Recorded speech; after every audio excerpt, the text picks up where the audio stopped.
soon. It's getting dark out here. Stop it. Hey, bro, I'ma keep this in. Yeah, I know. Yo. Yo.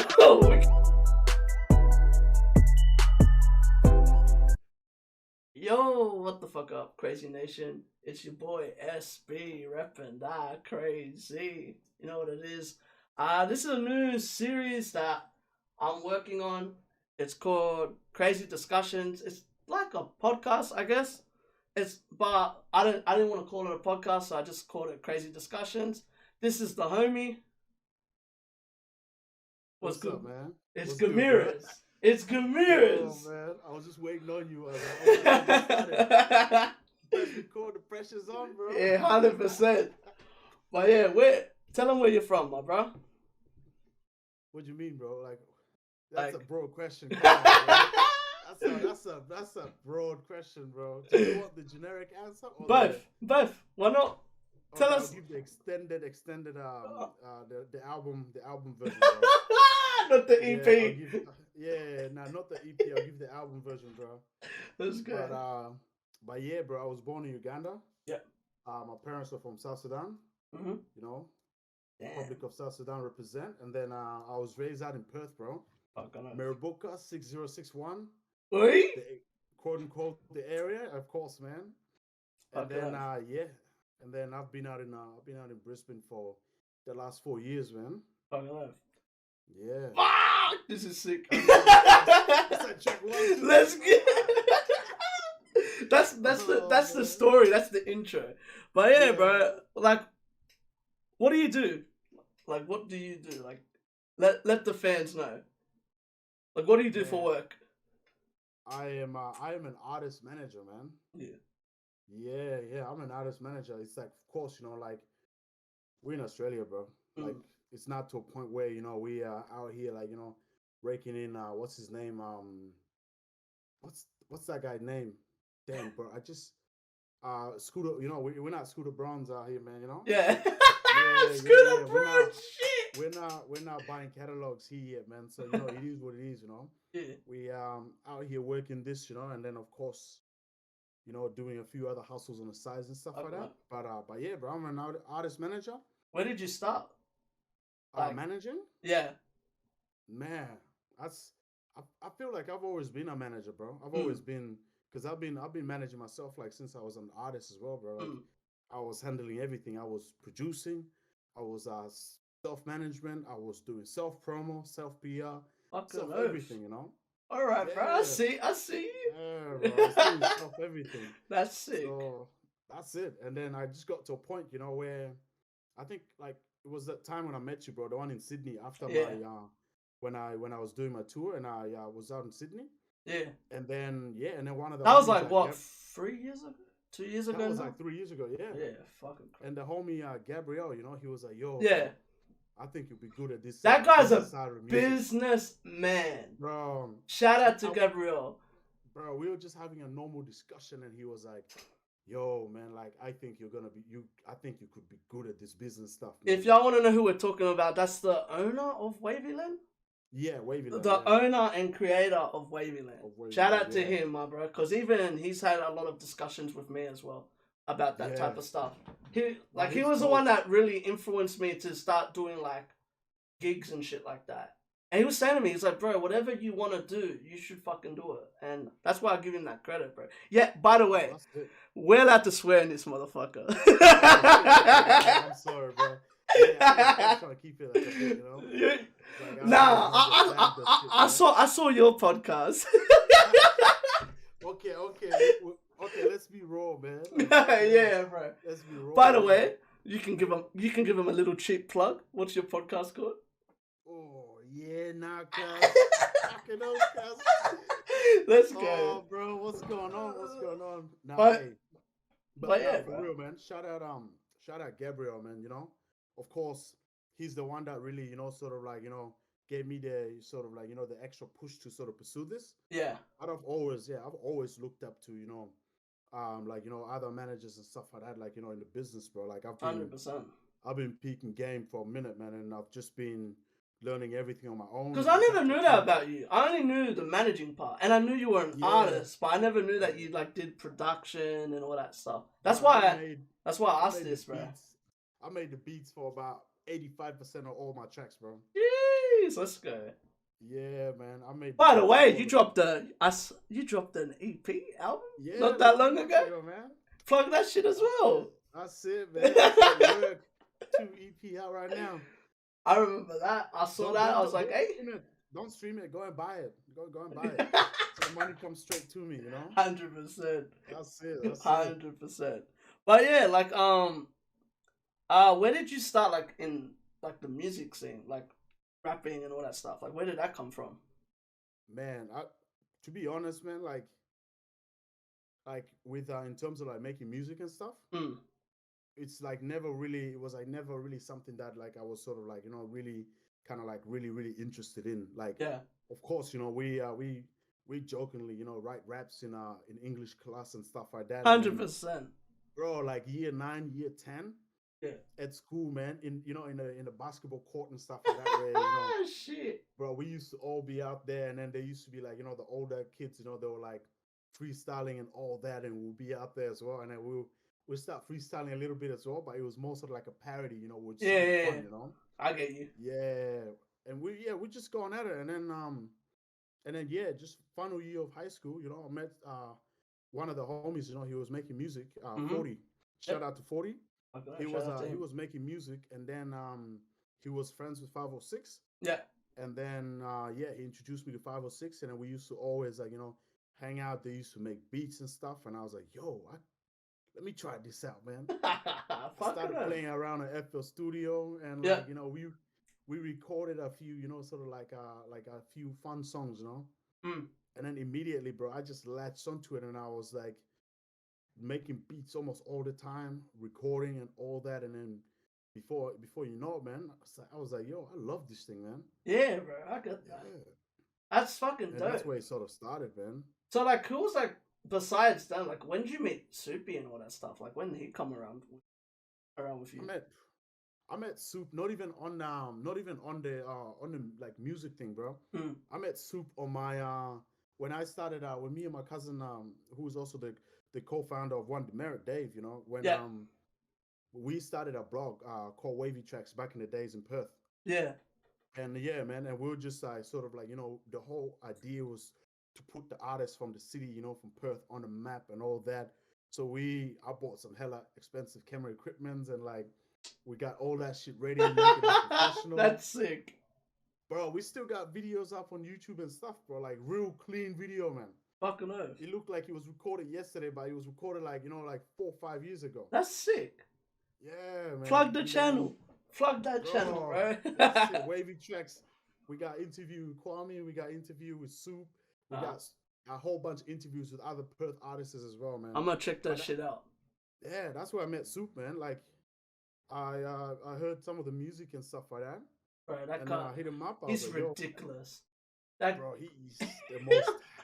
He's one of the most talented artists I've ever met. He plays every instrument, and he can sing, man. Bro, I know too well. I know too well, my bro. Like, man, shout out to Soup, bro. Like, that guy is insane. He can dance. Bro, he can act. I knew his brother before him. Yeah. And then when I met him, and then he was like, "Oh, the brothers." I was like, "Fuck, I'm fucking slow, bro. I should have peaked this already." Man. Yeah, bro. Soup is different. He's one for me. That's next up, my bro. Like that guy. He's dope. He just needs to drop his music. He needs, bro. Bro, man. I'm telling you, man. Oh my God. If I get a hold of his laptop, I'm leaking, bro. Bro, like, I got music of his. I got music of his, and I literally almost messaged him and was like, "Oi, can I manage like your distro?" I'll be like, "Bro, I'll upload it for you, cuz you don't even have to worry." Like, bro. The only track like I can find of his, well, I can't even find it anymore. I used to be able to find it, was John Wick. And now I can't even find that track. Oh man, that track, I tell a lot of people, like, bro, if you ever get to see Soupy perform that song Trap, that track live, it's insane. Like he has a Bro. full choreography for that track. Can I tell you how that track came together as well? Go on, bro. I was literally in the studio, bro. It was a while back, man. Like it was Cause it's him and who else? Who's the other artist? It was him and 506. Yeah. I think. I think so. Yeah. It is. Right? It is 506. Yeah, bro. It was when Home Baked. Remember Home Baked? Mm-hmm. Yeah, man. They like the boys when the Home Bake was together and stuff like that, bro. Like they had a studio at the city. Yeah. And I used to record with Lucci. Mm-hmm. That's right around the time when I recorded that song Anana. Yeah. Yeah, that was like around the time I recorded that song, man. And I was in the studio with them. Yeah. And Eric, he pulled up, bro. Eric, he pulled up and he was making some beats for me, man. And we're chilling there. He put his headphones in. 10 minutes later, he made that beat, bro. Fuck. Bro, that, oh my God, that beat's... And we were supposed to jump on the track together that, and everything. And that track deserves a music video. Well, I recorded a quick hook for it, yeah? Mm. And it was supposed to be like, we're like, yeah, we're going to finish this track and stuff. But I just never got back to it. And then those super like, oh, yo, you're too slow with this, man. And we literally went into that studio. I could picture Soupy, yo, you go too slow. He recorded that whole thing at record timing, man. Bro, and watch me when I run away. That's a sick track. Bro, 6K, what's he say? Man. It's just another body in the 6K. It's different, man. Oh, cuz he kills that track. Memories, bro. That track bring back memories. That's the point of this, my bro. That's the point of this. Man. Like it's crazy, like how many people, myself and Gamirez know that like we probably don't even know that they know us and shit. Yeah. Like, bro, like the fact that I feel like a lot of people don't know that Perth actually, like besides like Shadow, obviously, like Perth actually has a scene. I don't feel like people know that. Bro, big Perth has got a massive scene. It's just, of course, not like not having as much commercial success as like Sydney and like of course, like bro. Brisbane and Melbourne and stuff like that, bro. I feel like Brisbane just recently has been coming up, but I reckon Perth's up there. I don't want to say it's just coming up, bro, because like there's no disrespect to people before, I know, but I mean, like, been out there, man. I mean, like, now it's like more Queensland instead of just Brisbane. Like you got obviously Lissy and those boys from fucking where are they from? Ipswich, bro. Yeah, Ipswich. And then but you gotta mean like the same region, bro. Yeah. So it's cool to see that like all like people just coming out now. It's so interesting to see how the Oz scene's working right now. It's crazy, bro. It's like a good thing and a bad thing at the same time. No, I think it's beautiful, bro. I think it's beautiful. Oh yeah, of course. Just, bro, like even Wombat from Tassie, bro. Like, bro. Shout out to Wombat, man. Wombat. Shout out Wombat.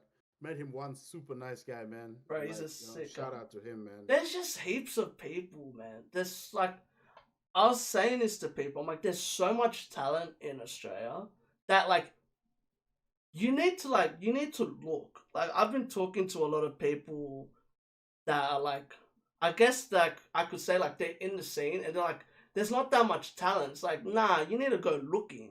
It's like even like the old school, like how you listen to like Americans, like people that do like podcasts and stuff like that. And there's no talent. It's like, what are you talking about? There's heaps of talent, but you gotta look for it. You gotta look, man. Like you gotta literally invest. Like me, bro. I'll be honest. This is how I find a lot of my like the people that I like to react to and stuff like that. I go to gigs, bro. Like, bro. Look how I met you, bro. I literally met you at a gig. You're the streets air now, bro. Like I go to gigs because to me, like I've had chances to go to like chilling at gigs, and I'll be like, you know what, like, and I will not go to that gig to go to a gig that like I've never seen the artist perform. Yeah. Like I'll be like, yo, like that's what happened. That's how I found Soup. Like I was just like, I think the first time I saw Soup was it would have been at Swanky Ray, and it was Soup was on the lineup, Inferno was on the lineup, Sad Boy, Iron Key, like all underground, like mad underground. JC before like he blew up, Yeah. And it was like, rah, Spacely as well. And it was just like, rah, like that's such a mad. It was 16 artists. Yeah. And to me, like that, yeah, bro. To me, I'm like, that's sick. Like, and I remember my mates like, oh, you're gonna come to the Chillin' gig? I'm like, nah, bro. I go, I'm missing that. And they go, why? I go, this is bigger. I want to see 16 I'm like, people, man. Like 16 people. Like I've seen Chillin' perform 3 times roughly. He's mad. Don't get me wrong. Chillin''s a good bloke. Like he's a good dude. Like I've met him as well. So he's a good guy and all that stuff. Like I was very lucky. I met Chillin' Husky and all that shit very early in my, like within a month of me being in the scene, I met Chillin' and Husky. That's dope, fucking man. Crazy. And it's like, that's dope. Like that's where I got very lucky. So when people say to me like, oh wow, like you don't really support them now.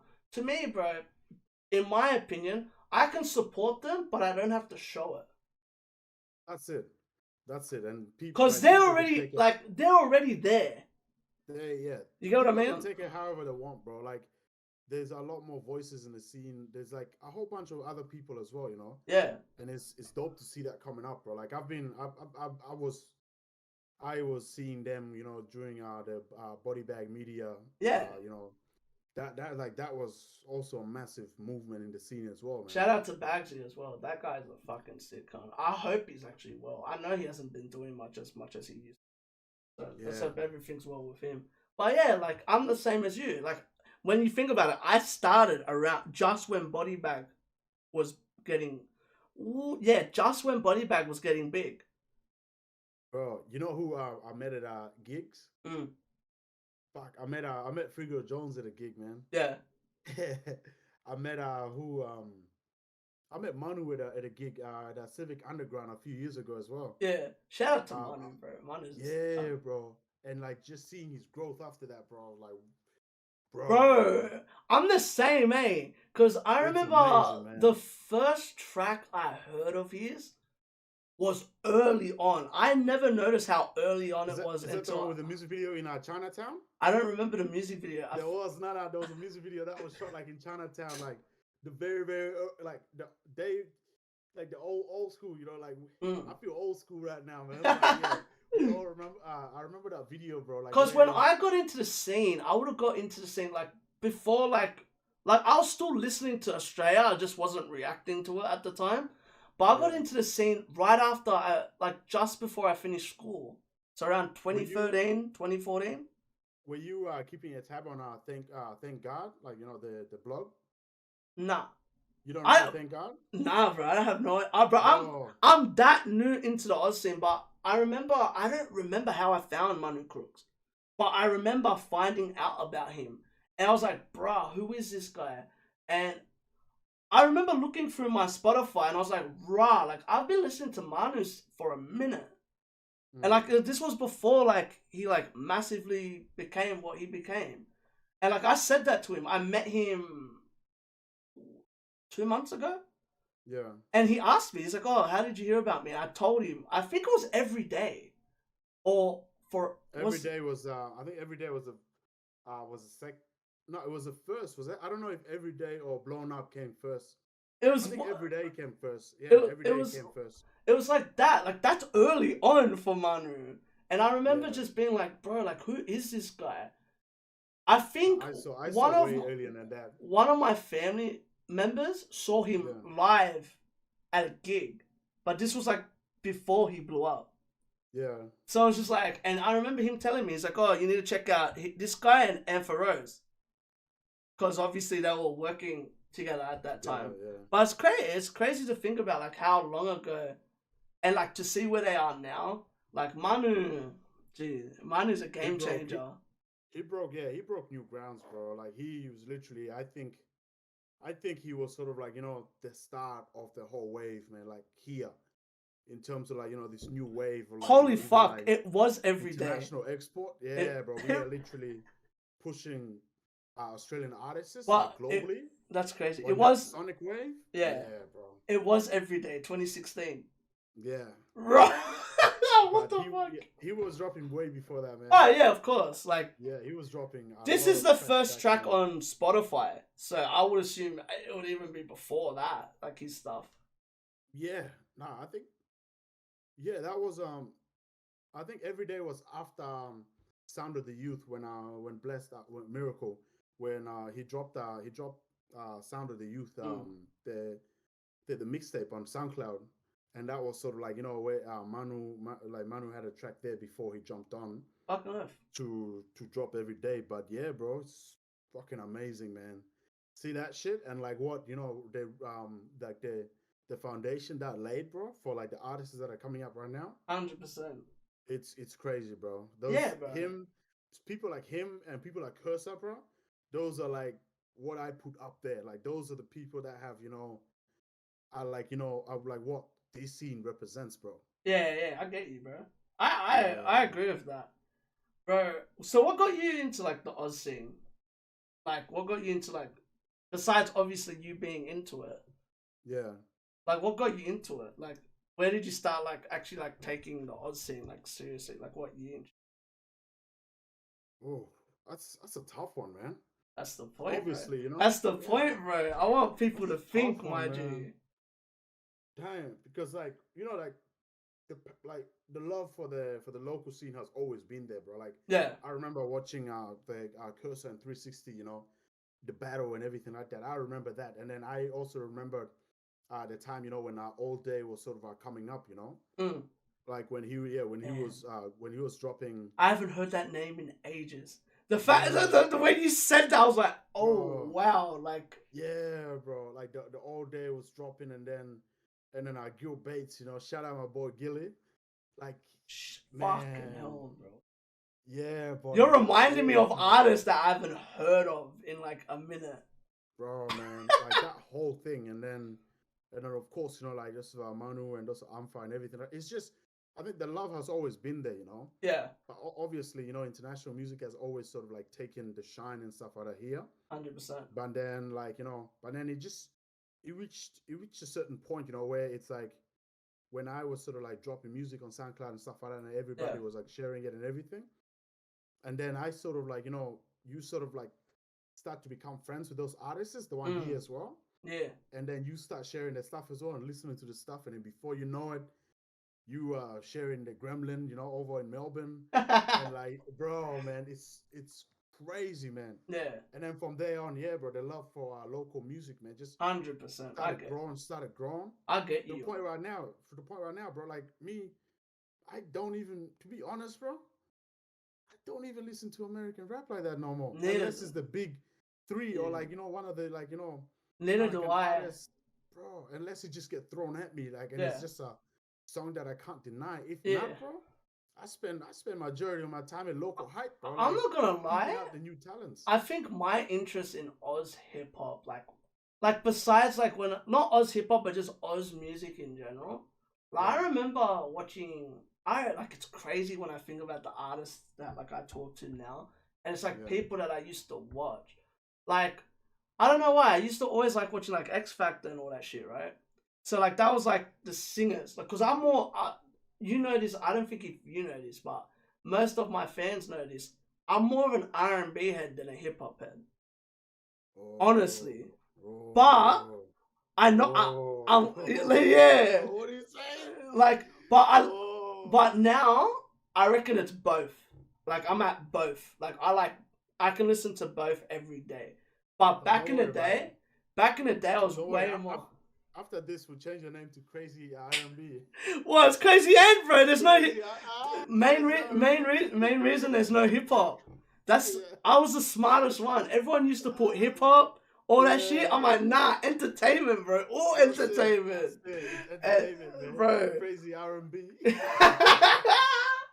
Cause I started that's where I found out of Jessica Jade. Jessica Jade, A Girl, Latifah, is that her name? The DJ? I think that's her name as well. You better not say it wrong, bro. Hold on, let me check it. but there was heaps like even I remember seeing Seveno from Planet Vegeta. He was in a boy band on Australia's Got Talent. X Factor? Was it on X Factor? Yeah, on X Factor. Yeah, What season was that the one with Will as well? I think so. It was like, bro, it's crazy because like most of these artists now, Yeah. like even Dry Wetford, I met him a couple of months ago at the same gig that I met Manu at. And I was like, bro, like I watched you when like you were a fucking kid. Like it's crazy to see like how much he's developed from then to now. And like he even said, bro, he was like, yeah, bro, like it's crazy that like, cause he's like one of the few people that from the like, it's like I feel like he kind of like Australia's Got Talent, yeah. Yeah. Australia's Got Talent. Yeah. He was on X Factor. He won X Factor. I remember that. Yeah, X Factor. Nah, was it? X Factor. X Factor. Shit, because it was oh my god, I only remember that Ronan guy was on it, and same as Guy Sebastian. Bro, and I was on. Do a quick Google search, man. Oh God, bro. Yeah, bro. Oh God, man. And that's like, so what happened was that's where I got my interest into the Australian scene. Actually, wait, I have to admit this as well. I got into the hip hop scene because of Joel Turner. I can't say that's not true. Yeah. Because Joel Turner, let's be honest, bro. Joel Turner was ahead of his time. I don't care what anyone says. Yeah. That guy was crazy, bro. Like for a beatboxer to turn into like a rapper. Yeah. Like, don't get me wrong. Like it was interesting. I was just like, oh, okay. Like I would say he was the first artist that not got me into it, but he was like the first artist that I listened to in like Oz hip hop. And then obviously, bro, I said this to Cursor, like I've spoken to him, and he's heard this on a podcast. I didn't like Cursor's music at first, but I respected his grind. The one thing I respect about Cursor is that he got famous a way that not many people get famous nowadays, which is word of mouth. Yeah. Like he got big off word of mouth. Like people will be like, "Oh yeah, have you seen this Eshe kid? Like, have you seen this lad this Aussie bloke?" Bro, man. But I said to everyone, once you get past the accent, bruh, the music is dope, man. It's like even like the accent is not an issue for me, man. Like it's like it was Latifah. Latifah T. She's a DJ. Heard that name before. And she was in like, I think she was in a girl group as well. It's great. Like that's how I found out of like Larissa Lambert, because she was in Paris Inc. Yeah. It's like, that's like, and it's funny because I talk to them now and I'm like, I was like a fan first. So it's like, it's mad to like actually get to know people like the way that they are.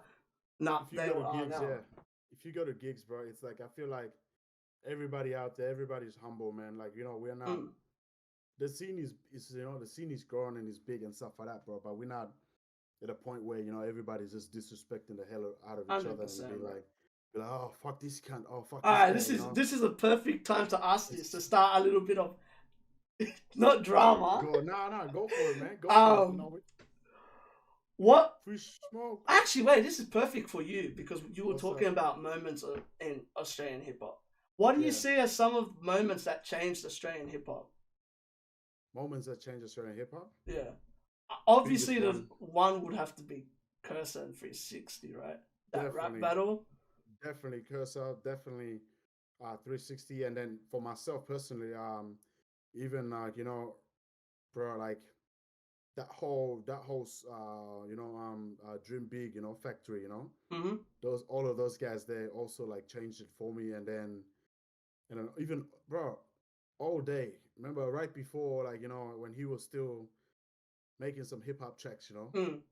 Yeah, man, when he was still making hip hop tracks, you know. I like this because this is me learning from you, right? Yeah, like bro, this is why I wanted to start this thing, because it's like everyone, like for people that, like, if I interview someone or like put someone else on the podcast that's like older than you, their question will be completely a different moment and stuff. And that's where I feel like this is going to be interesting. It's going to be interesting. And as well, I feel like the fan base will learn like I will. Oh, definitely. And that's the thing, bro. Like, that's the cool part to see. And obviously, I think one of the recent ones you have to admit, even you would agree with it, has to be 1-4. Like, when when they came into the scene, like, I was starting coming forward. You got more? Yeah. Keep on going, bro. Keep on going. Midas Gold, bro. Like, you know. Wow. He dropped that banger, bro. Like, I haven't heard that guy's name. Bro, like, the scene, you know, as in, like, of course, Cursor's been big forever, you know. Yeah. But, like, especially for black rappers or like just ethnics in general, bro. Yeah. Like before Midas Go dropped that song, bro, there wasn't really much going on in the scene or anywhere, bro. Yeah. You know, but when that song dropped, bro, that song was like high production, and it was just like, oh shit, this is from here. That's like that, when people start asking the question, like, oh shit, I didn't know we have stuff like that. That's how here. I felt towards Manu.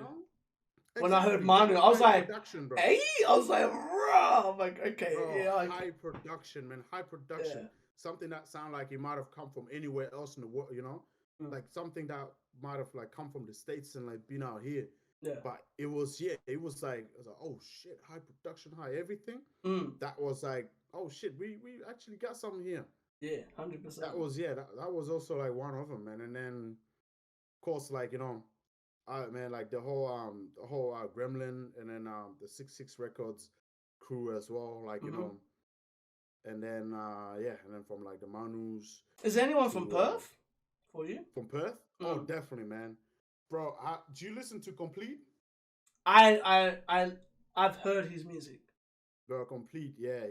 He's like, see, that's the perfect like. Because, like, I feel like having a person from, like, each different state, it's going to be someone completely different. Besides, obviously, the curses of the world and shit like that. And that's why I was like, what about the person in your state? That was like... Nah, I think in Perth, obviously, I think everybody knows of Draft, Like, there's nothing beyond that. They're like, there's Draft, and then there's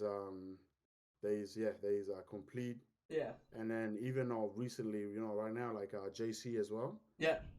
From Perth, and then man, there's a whole bunch of artists coming up in Perth, and like hopefully that sort of like answers that question, or like who sort of inspired the early on. And then while I'm go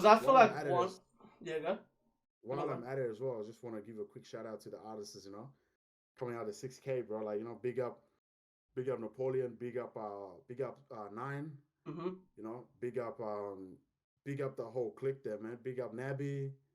Pick up Izza, bro. They so many dope artists. I'm gonna give a shout out to M Beyond. I fuck with them. M Beyond, yeah. Yo, they're sick. And as well, obviously Shadow's crew as well. I forget Shadow. What's Shadow. Crew's name? Huh? He has a crew. Like they have like their own name. And I don't remember. And it's pissing me off. What is their crew name? Shadow. Their crew with what? With Shadow or with? Yeah, with Shadow. Shadow, like they have a clique, or he used to have a clique. I don't remember. I'm having a hard time. Like Jasper the Ghost is in it. Monk is in it. Oh my god, it's like I don't remember. How long ago was that? Like a couple years ago. Because I remember when I didn't meet Shadow, but I remember like he had like this group that was always around him, and it was a group of artists, and they used to do all the grime music together.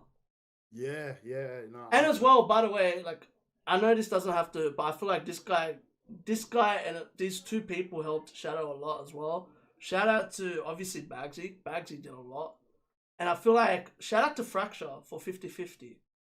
Oh yeah. You gotta give it like, cause I feel like Fracture, like I feel like he gave a bit to grime. Like a lot. A bit. I mean a lot to grime. Don't say. Like those. Yeah, I know who you're talking about. Like those 50/50s. When you think about the artists that are big now, majority of them came from that. Bro, I'm pretty sure he was like. I remember Chillin' has been on that. Husky's been on that. Wombat's been on that. It's like a lot of Shadow's been on that. Like a lot of artists, like and a lot of grime artists came through like that type of wave. Bro, which I feel like that's a big thing to give a shout out to. Bro, I remember seeing his Facebook videos, man. That's another legend right there, bro. Whoa, man. Fracture, bro. Yeah, bro. Him and Scotty Minister. Bro, man, this nostalgia. They're sick, man. Yeah, bro. I feel like this is gonna be a lot of shout outs, that's for sure. Definitely, bro. And like, each like shout out to all of them, man. Like all of those guys, like, the amount of contribution to put towards, where the scene is right now, bro. It's 100%. Amazing, bro. 100%. Those 50/50s, like I remember when I started to get into the scene, that's when all that stuff was popping. And I was like, raw, this is cool. Like I haven't seen something like this. But I know like he got inspired by other people, but I don't know who they are. But I might have to bring him or someone else onto here to answer that. If y'all want to see him on it, let me know. Because I'd love to get Fracture on it, man. Because Fracture's an OG, and I've spoken to him here and there. Like, he's a good guy as well. But anyone recent, like, that has changed, like, the Earth scene or anything? Or would you just say, like, Shadow? I would say Shadow, bro. I would say Shadow, 100%. And I would say JC as well, man. Like, you know, he deserves, you know, his flowers and everything, bro. Because, like, what him and his manager Nick and Julian have been able to do in the last just 3 years. He's like a singer/rapper, right? He's a musician, bro. You know what I mean? You know what I mean, though. Like, yeah, he plays instruments. Just in case, because I have a feeling a lot of people get confused with John Charles. That's why I said that. The JC from Sydney. That's why I said that. By the way, this JC's from Perth. Yeah, it's from Perth. Kraayziie. Yes. It's a different. Oh no, I know that, but I just had to make sure to clarify that because a lot of people probably don't know about him. But yeah, that guy's popping, bro. He's like on TikTok and everything. That's how I know about him. The way they've successfully, you know, used TikTok is amazing, bro. Like the growth, 100%, it's crazy, man. And like, yeah, I've seen him, his manager, Nick, man, like, you know, been at it for a while, man. Yeah. You know, and like, you know, it's amazing to see stuff like that pop up, man. Like 100%, bro. Bro, any people like that, like getting big and like taking advantage of like social medias and stuff is crazy. Too. Yeah. Bro, it's good to see. Grind, bro. It's amazing seeing that independent grind, bro. And it's amazing, bro. And I'm like, I'm super keen to see, like, you know, some more guys pop up, man. And like our Greasy, I'm excited for him as well, man. Like for him to like really pop out as well. And then of course, man, you know what, we'll keep on going from this topic. What's your, like, who are your, like, next up? Because that's a perfect topic to go to, like, from the whole country. Up to you. You can even do states if you want. If you know enough. You probably do as well. Yeah. Bro, that's tough, man. You can do Perth first, obviously. From Perth, I would definitely put your boy Mars. Bro. Mars, shout out to him, man. Man, shout out to him. Even him, man. He got that big shout out by Ross recently. Yeah. That's sick, man. I was so happy for him when I saw that. Y'all gotta check out him. He's for sure one to watch. And he's good. He's a very good artist. Bro, my younger brother, man, was like, hit me up like maybe 3 years ago. He was like, yo, you should manage this kid, man. He's gold. You know? Yeah. And then I found out that one of my brothers, man, like one of my homies, manages him. I was like, yo, that's calm, bro. That's like, mental. That's all love, man. That's like, mental. It's so amazing, bro. Like, just seeing everybody, like, you know, that you grew up and started this whole thing with, you know, like on the business side as well and everything, bro. And they've been doing amazing, bro. They've been killing that shit, bro. Yeah, it's insane. They've been killing it. Anyone else you got? Oh, man. Because I'm curious if you got anyone that I don't know. And that's where I want to know. The one you want to know. Oh, man. Because I know a lot, but I don't know. You know everybody, man. That's why I'm like, you know, now I've got like almost my industry hat on and I'm thinking more sort of like, you know, global export kind of like, you know, potential, like the one that will blow up when the machine touches it. Yeah, I get you. Yeah, but because you're right. Yeah. You know what? Is Wesley from Perth? Wesley Black? Yeah. Yeah, he's from Perth. He's a fuck. The diversity that I've heard from his music, from where he, because I remember I heard I don't even remember how I found out about him. I think I found out of him through And Beyond. Yeah. To me, another one's And Beyond have to. It might have been a 6K MC, the one when they did that series, you know, the one on YouTube. Yeah. But I remember hearing about Wesley Black, and ever since I've listened to his music, that guy's different. Like, he's dark, but sick. He's a sick rapper as well. Like, he makes good music. Everybody's got the niche, bro. I like people that are different. Like, bro, when I heard and Beyond, oh my, yeah. bro, they blew me out of everything. Because I remember the first time I heard of theirs was Friends. Well, that's just quick. How long ago was that? Ooh, I heard about and Beyond because of they came here. They came, with the manager. With oh my god, what's his name? Chunky. With Chunky. Shout out to Chunky. He's another one, bro. Give a shout out to Chunky, bro. But I remember I heard about them through Chunky. Like it was at a not Awful Things. What was it? It was at a tour up event by Ill-Equipped. Yeah. And they performed. It was them, Nerve, and I forget who else. Nookie was there, and like heaps of other artists. It was like a mad variety. But I remember I heard Friends, and I was just like, rah. I was like, what is this? Like, the way that they rap, the way that he raps, bro. Like, and the energy, like, he gives, I don't think people understand, like, a lot of people can make good music and can be energized in a studio, but it's hard to do that. I don't feel like a lot of people know how to do it live.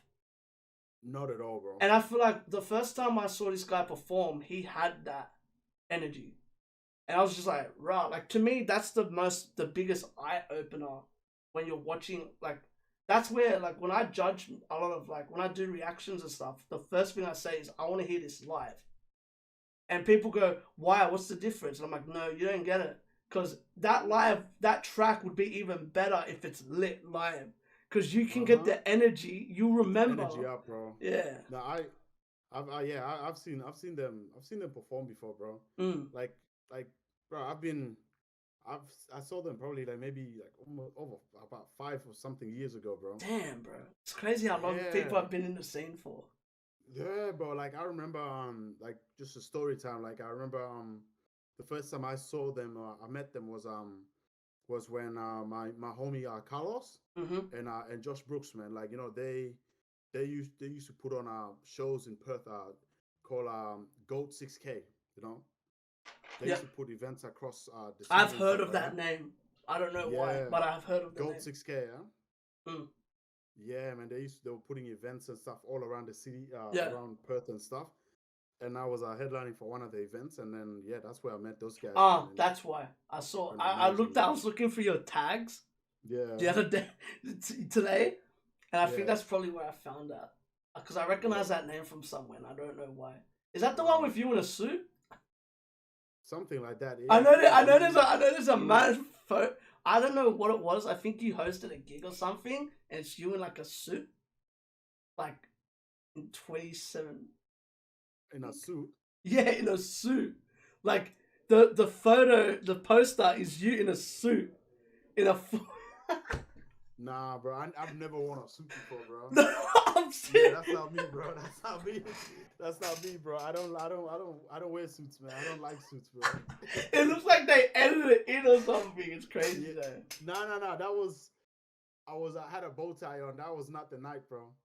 But you know what I'm talking about. Yeah, I know what photo you're talking about, but that was not the night I met them. I already knew Sue prior, and then there was like our mutual friend's birthday. Yeah. Yeah, that's where that's where that photo is from, bro. That's crazy. Yeah, but the event is different, man. The event was out in in Littleville in Perth, bro. Like it's amazing, bro. Like that event, man, was dope, man. And that's where I met all those guys, man. That's why literally, like, I've got stories on how I met every single person in Perth, bro. So who's your next up in? We'll go Brizzy. You're managing that. That's hard, bro, because you know heaps of people. Yeah, it's not only that, bro, but I'm gonna, to be objective, like I'm gonna take out. Oh yeah, obviously, because I get you. I'm gonna take. Don't worry, I'll say your artist. Yeah, I'll take the artists that I work with. I'll say your artists. Take them out of the question so that it's not like the bias. But just put them as a group. Aren't they just a group anyway? Yeah, but so that's just another one too. Oh shit! I bet easy. Yeah, but without, of course, my artists are definitely next up. Yeah, but like without, if I take them out of the equation, then I'll definitely put Baby Prince. Shout out to that guy, bro.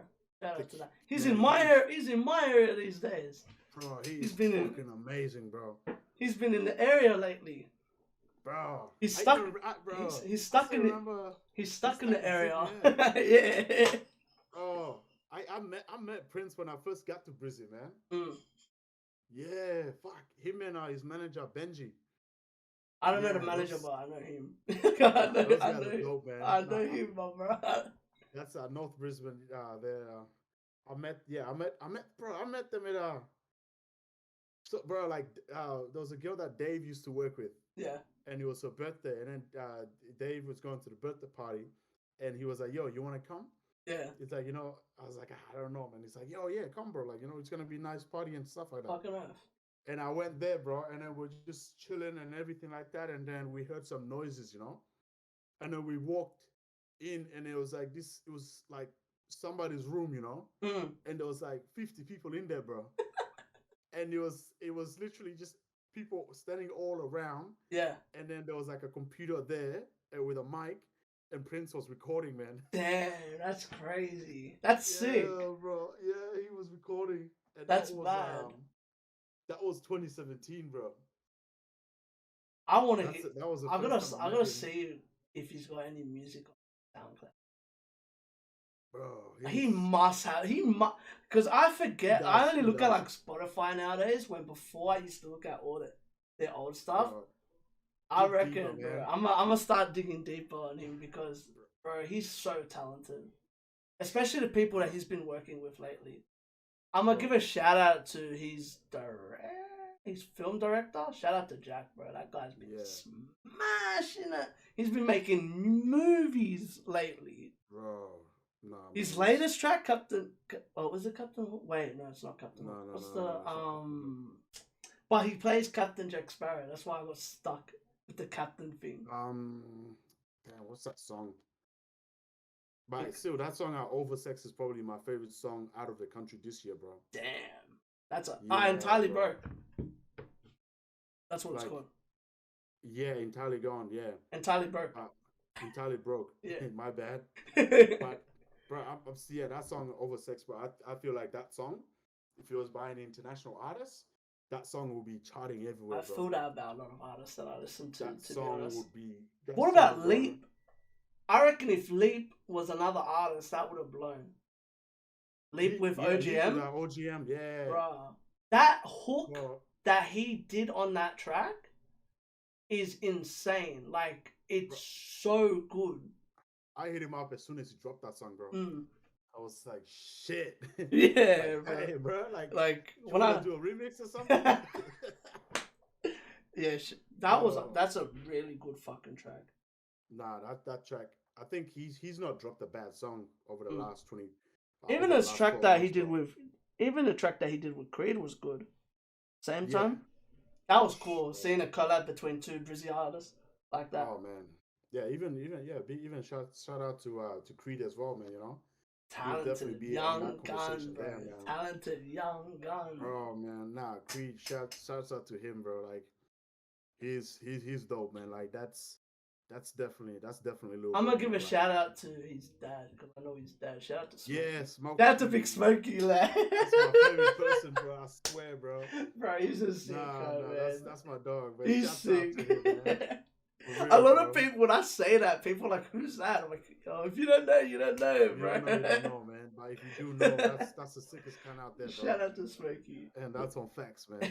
100%. You got anyone else? For what? We're moving to Sydney now. Brizzy, you got one more now. No. I'll keep it at that. I got a few. I'll name because a few. I don't want to name all my artists. You're good, bro. I got a few. Yeah. I know he's not from Brizzy, but I think he lives in Brizzy now. Is Malamade? Oh yeah, he is from Brisbane. Is he from that's where I always get confused if he's from, because I remember he used to be out these ways a lot. Shout out to him, bro. Mala's a fucking. I feel like he's one of the most talented, not only just producers but artist producers. Oh man, he's dope. He's dope, man. I like Mala, man. Like he showed me love early on as well, man. When I dropped my track, SoundCloud exclusive, Alright. Yeah. yeah, he showed a lot of love to it, man, and like, yeah, he's super dope, Yeah, man. bro. Like I feel like he's a talented. Like I say to a lot because a lot of people always talk to me about Colt Shutter and all that stuff. I'm like, bro, he produces their music. Mm, Like he produced a lot of Free Souls bangers that a mm, lot of people don't know that. Like they don't know that he produced. Like he's produced for a lot of big artists. Like in bro, Sydney, that like a big even Brizzy as well though. bro, Another group I would say a group is from Brisbane, is ECB. yeah, I the reason I say that like because people are gonna be like yeah but they work with Nerve and stuff but I feel like they haven't blown up as much as they should have like Chigs, mm. Nate G, like they're talented bro like they're Hey, bro, sick. there's too many, bro. There's so many talents out here, man. There's even LC as well, you know. Mm-hmm. There's LC heaps is bro. dope. There's LC is heaps. dope as well, you know. There's a whole bunch of And I'll give another one which who is else? I'll do another group which is KDM. I fuck with them. KDM on a track. I just like that they're different. Like they're in their own like stratosphere of like the music that they want to make. Yeah, Like they don't like they want to have fun, and I feel like that's how it should be, though. yeah. That's how it should Like be. There their shouldn't be first anything track, else bro. beyond that. Stepped in the scene all saucy. It's like come on, bro. Like I really want to see them live because I reckon that's like that energy. Like they're not so, especially because this was when like drill was popping. And they just came out with stepped in the scene, look all saucy. It's like, come on, Bro, bro. man. To Bro, me, I like it's- that. I like where like people just go, yo, like we're fucking around as well, bro. It doesn't always have to be Bro. so serious. Yeah, just have fun, man. There's Oh, there's shit. no point. Like, there's no point of like being all bitter and stuff like that, bro. Like, this thing is like, first of all, man, it's fucking entertainment, cause like, 100, and then from you have to have fun, bro. Like, bro, if you're not 100%. having fun, man, Bro, just sit there. imagine when they perform, how fun their gigs would be because of that, like, bro. because they're like that, bro. But yeah, and Bro, as well, this- obviously, I have to give a shout to Swish Music, Jeez, without a but- doubt. Yeah, nah, he's bro. Like, I'm just going through the demos and stuff like that, bro. The amount of music we have coming out, Yeah. man. Ev- Jeez, Everyone in Swish Music, I wouldn't be Bro. able to name all of them. bro, man. No, I'm just. All like, I'm right now, asking like, is when's Meet the Swish Part 2? hopefully soon, bro. Because I just went on YouTube, bro, and I was checking the analytics, and over the last 2 months, bro, that's the best performing track we have, bro. Bro, that's It's like over the last month, actually. When? It's been I think I heard of performing, bro. the first time I heard of Swish would have been the track with Hoodsie, and Nerve. The remix, yeah. Yeah, I remember because I'm a big fan of Hoodsies, Yeah. and like I remember she would post that, and the first person I heard, I'm not gonna lie, was Unami. I was like, yo, who is this? I was like, Bro. and I bet you remember my reaction to Unami. I lost my shit. I was like, oh, like this chick can rap. Like Bro, she's makes. she's a rapper, man. I'm telling you, bro. Oh, I You can forget. put on a boom. You can put on. What you was can put on the- a boom bap beats, bro? What and was she the just rap. track that you dropped recently that she was on it? Not recently, but she was on Was it. it Blow? Yeah, and I think Reverse. Did you pick all of them? yes, and I think Dow. I wasn't sure if it Yeah. was Dow or one of the other ones. They go, bro, I rewrote my verse because she did that. And they're like, oh, man. they're like, bro, you're gonna make me tell the story about how that song came together. they're like, and shit now, man. they're like, she went in so well that a lot of them had to rewrite them. Oh, I'm gonna give you an exclusive, bro, because I Let's was go, there and bro. I was a track engineer for that song, bro. Yeah, fucking knows. Like, yeah, bro. Like, we were just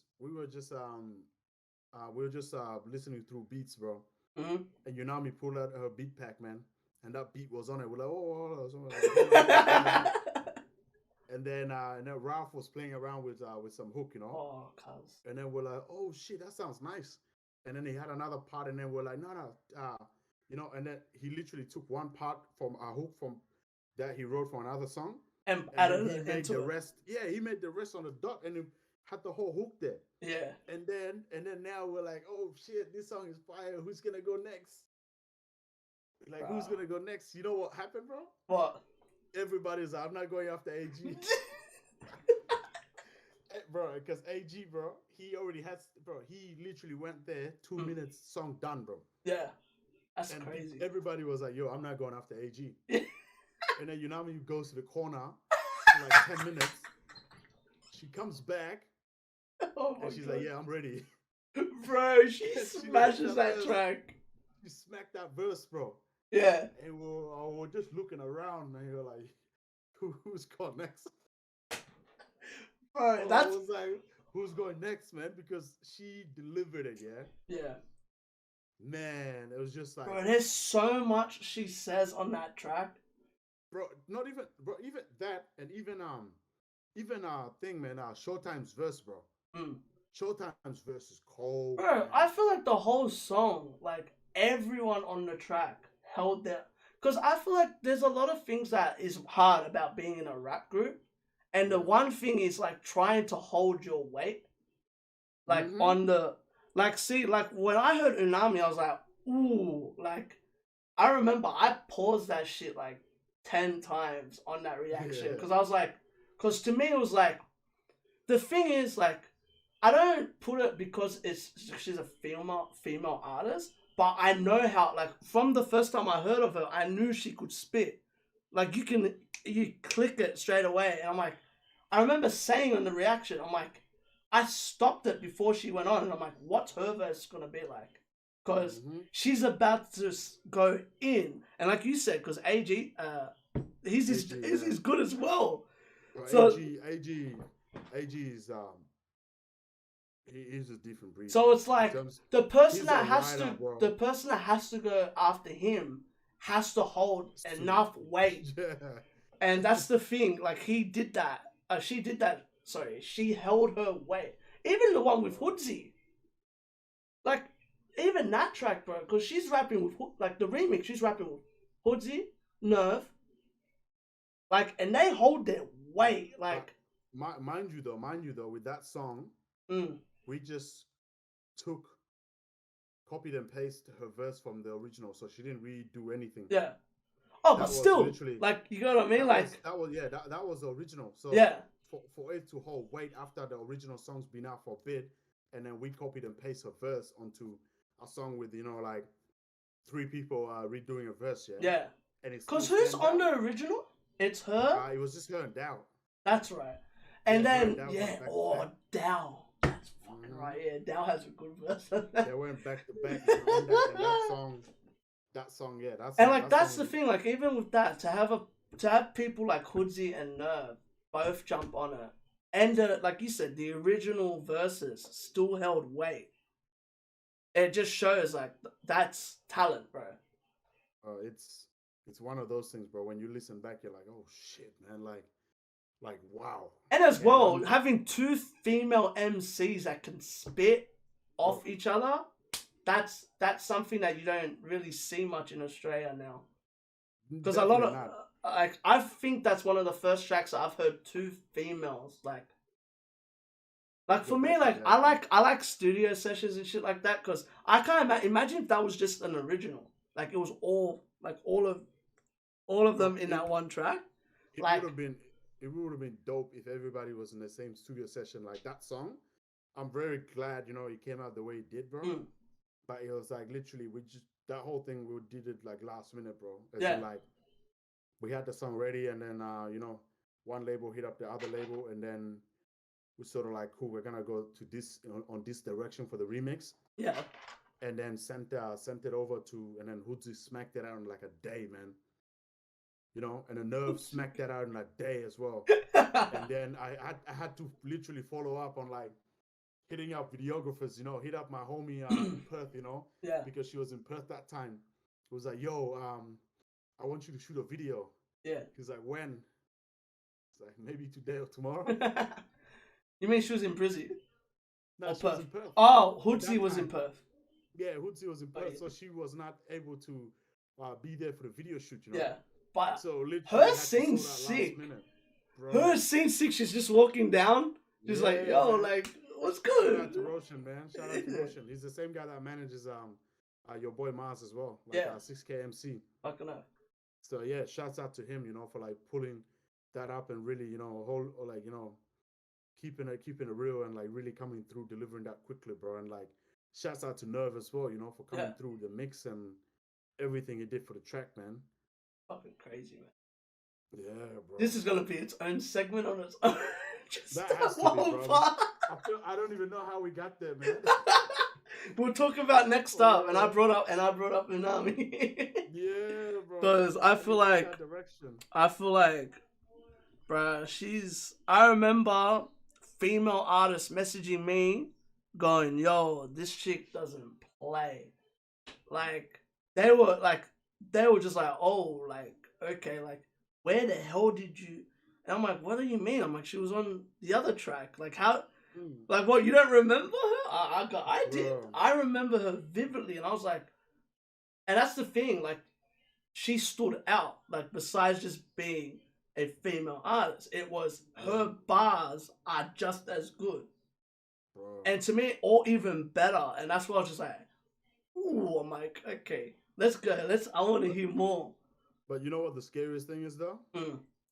Like that one day, it was like just her on like, I'm just having fun, I'm not like not even trying at all. Yeah, bro, that's the best part. Like, that's the best part. Yeah, bro, and that's I think that was literally like how everybody is like, like from the collective, everybody's just making music, because they love it and they're having 100%. Fun and stuff like that. And the growth over the last few years, bro, every single one of them, like, bro, like new songs. Yeah. Like you'll be excited when you hear. I'm waiting. Yeah, bro. I'll eat later. I'm doing something. Okay, thank you. Yeah. See, this is why I do this shit raw. So then people can hear. Like this happens. I'm not cutting this stuff out.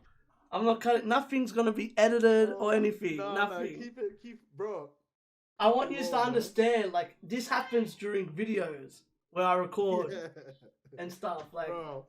I'm gonna have to go and turn on the lights when it's getting dark. The wet towels. I'm doing something. Yeah, but what happened to the wet Hey, towels? bro, I'm gonna keep this in. This is what's in the Yeah, I know. Yo, we're keeping this in, bro. I found my clip to promote this. Let's go, bro. This is gonna be sick. Oh shit. That's an intro. Yeah. Like, hey, Joe. What's that? What Joe Biden does? Like the buzzer. Yeah. Oh my god. Oh shit. Yo, we're doing I said, bro. We're doing this shit raw. Shit, I don't even remember what we're talking about. We'll talk about next up. Who do you got for Sydney? I'll let you go for Sydney because I can't be biased. I probably know. Yeah, you can't be biased. I probably know most artists in Sydney. For Sydney, it's Ropes for me, man. Ropes 1. Yeah, Ropes. Yeah, he's fucking. Bro, he's young. Bro. The fact that they used to call him Young Cursor, you can see it. He's. I don't think he's missed yet, man. Like I honestly don't think he's missed yet. Like he's dope. I like also just his ability to sort of like flow on like any kind of beats and stuff like that. Even that song he's got with Jamal. Yeah, Jamel. Yeah, man, that thing hits. That thing hits, bro. Which one? Isn't there 2? Or is there Remedy? One? Oh yeah, bro. Yeah. Jamel kills that hook. Bro, that's so and a remedy, I feel it every day. Bro, that one day is dope, man. Even a remedy. Sydney, bro. Sydney's a bit crazy, bro, because it's like, for real, bro, there's too many talents out there, man, because of how big the market is, bro. And as well, so much talent, it all depends what genre. You can find an artist in every genre. In literally every genre, bro. And like, shout out to JC as well, man. Like the Sydney JC. Yeah, John Charles. I saw him a few weeks ago, man. Like super dope, man. And like, yeah. And shout! I'm gonna give a shout out to the Forbidden Religion Apparel. Shout out to them. Yeah. That's his crew. That's his boys. Oh, I didn't know that. TFRA. Shout out to Prestige and shout out to Party at Tiller's. Shout out to them. They're homies. I need to go to Sydney more, bro. They do the merch. I haven't seen much. Oh, should I plug the Yeah, merch? Should I yeah, plug say- them? All right, No, well. no, no. Tell him to send me some merch, man. Yo, JC, send me some merch, bro. And as well, like, yo, shout out to them, bro, because they're doing a lot. Like, I feel like besides just like artists, there's so much. Like, there's like I feel like in everywhere in Australia there's this, but like they just make merch, bro, and I feel like that's sick. Like the merch that they've been making lately, I got a sneak peek to one of the stuff that they're working in soon. It looks sick, bro. I'm like. And I just wanted to give them a shout out because, of course, they're like JC's boys. And as well, shout out to Lionel as well, who's his manager. Shout out to Lionel. Shouts out to everybody, man. Yeah. Sydney's lit, man. You know, that's. I'll give one. I'll nice. give one, even though I said I wasn't. I think you met him. I give a shout out to Mason Dane, bro. To me, Mason Dane is one of the next stuff. I've not met Mason yet, bro. I've not met him yet. But he was at that Hennessy. Were you? Did you go to that Hennessy gig? He was there. I didn't meet him. Like I know, of course, I know.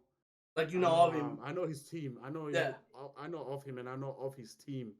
But I haven't met him like that yet. No, I haven't. Shout out to him because I feel like in my eyes, like because of Sydney, I feel like he's got the best producer in Sydney, and that's Liam Thomas. Shout out to that guy, bro. He works. Nah. He works with. Does he work with Creed? He does work with Creed. He does. He works. Liam, bro. He works with Creed. He works with Day One. He works with a lot of big artists, and I feel like I this isn't like rehearsed or anything. Like I got a lot of love for that guy, bro. Like that guy's a talented producer. Are you fucking with this, Liam? Liam, are you fucking with this? I know, yeah. We're fucking with you, Liam. We're fucking with you. Liam is dope, man. Like, shout out to Liam Thomas, man. Shout out to him. Like, there's a whole bunch of producers coming out the country, and it's super fucking dope, man. And like, 100%. Damn, like even another one from Sydney. Damn. It's just like so what's much. what's is it a Skenzo? Oh yeah. That's Brody. Yeah. That's Brody as well. Not even joking.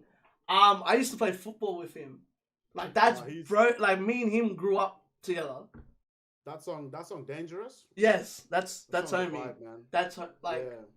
It's funny because I'm planning to have him on this for sure. But yeah, that's Brody. Like, I feel like that song "Dangerous" is nice, bro. Like, do you know how crazy it is to know that, like to me, like to see where he's come from, like from when I known him to now, it blows my mind to see that he's actually making music.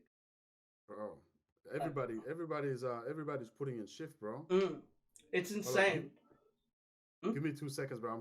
I'll be back. I'm just turning off the light. You're good, turning bro. it on. You're good. Oh.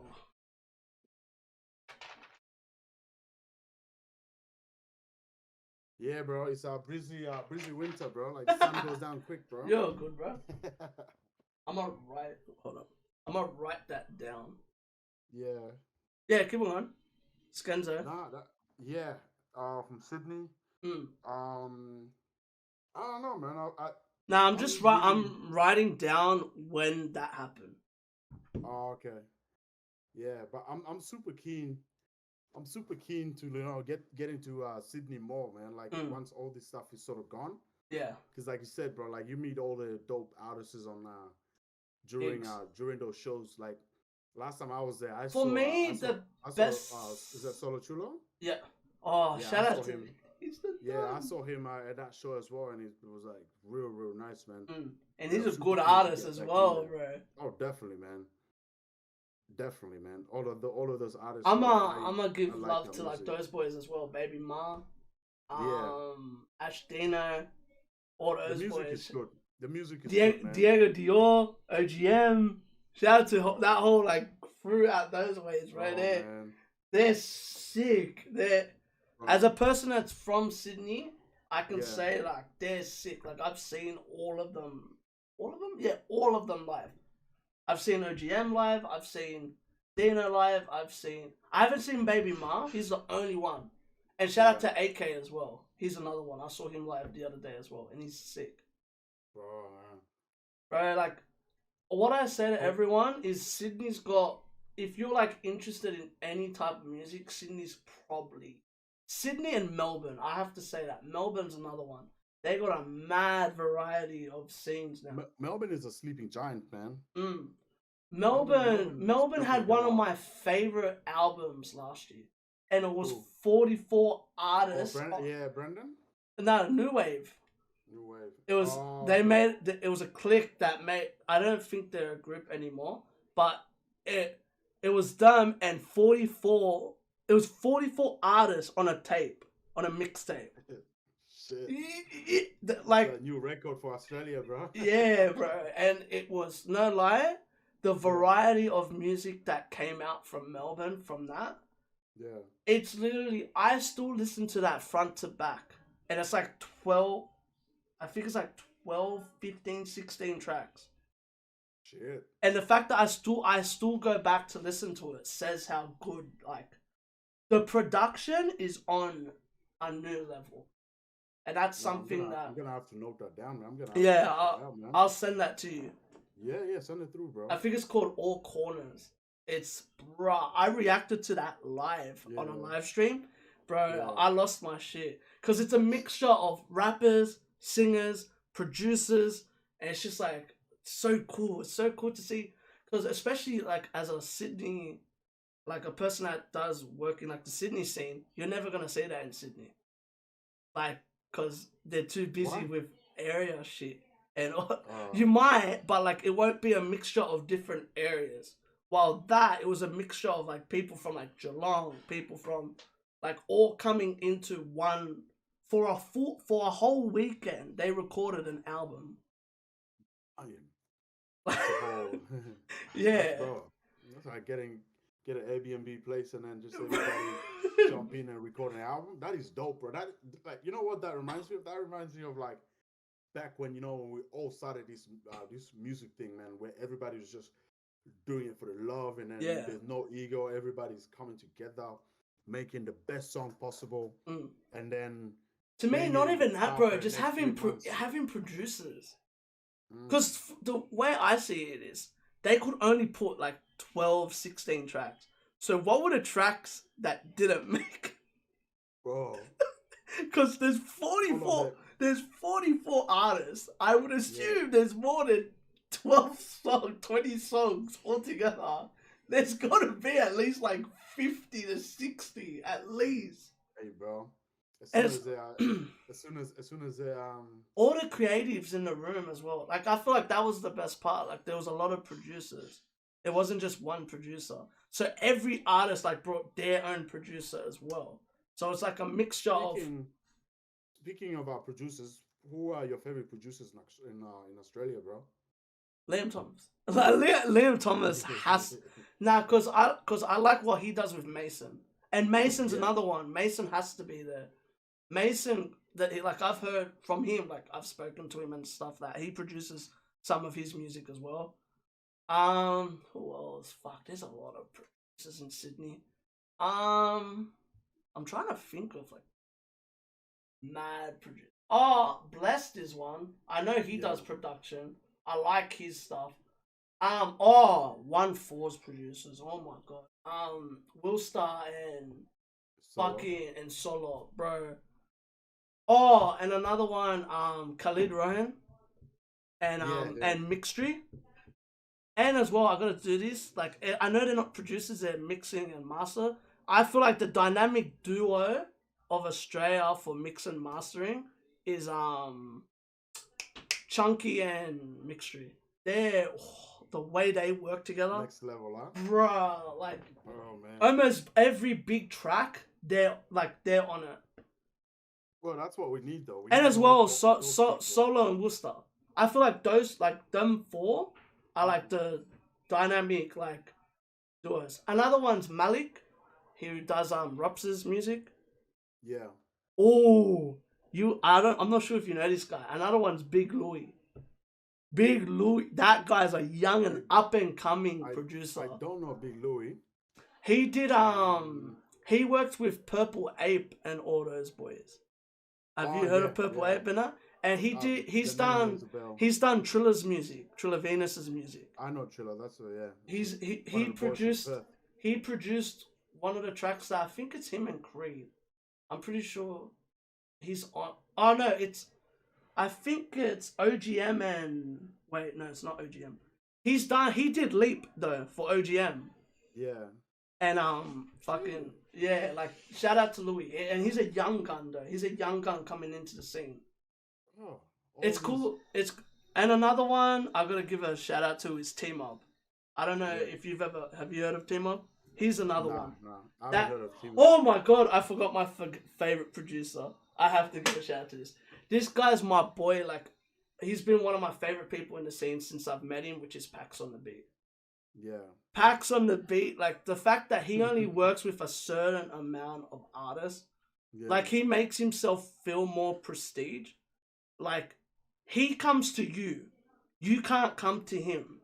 Yeah. Which to me, that like makes it unique, you know? It's something... Oh, that's special, bro. Like, that's special. So cool to see. Nah, that's super dope, man. Like, you know, give shouts out to all the producers, man. Like even my boy from Perth in Sydney now, Culture, you know, he's what he did with Hefstar last EP was amazing. Yeah, fucking up. That's it. Yeah, man. Shouts out to him, man, as well. Mm-hmm. But bro, yeah, it's a whole bunch. There's a lot, bro. I feel bad because I feel like I've missed a lot. You've missed a lot. Like I know so many producers, and that's where like I'm trying to think. I'm like literally looking it up now. Oh, Prince Amir as well. He does. You miss Dopamine. He does Sahil's music. Oh, okay. And so how about Dopamine? Who's Dopamine? Wait, who does he produce for?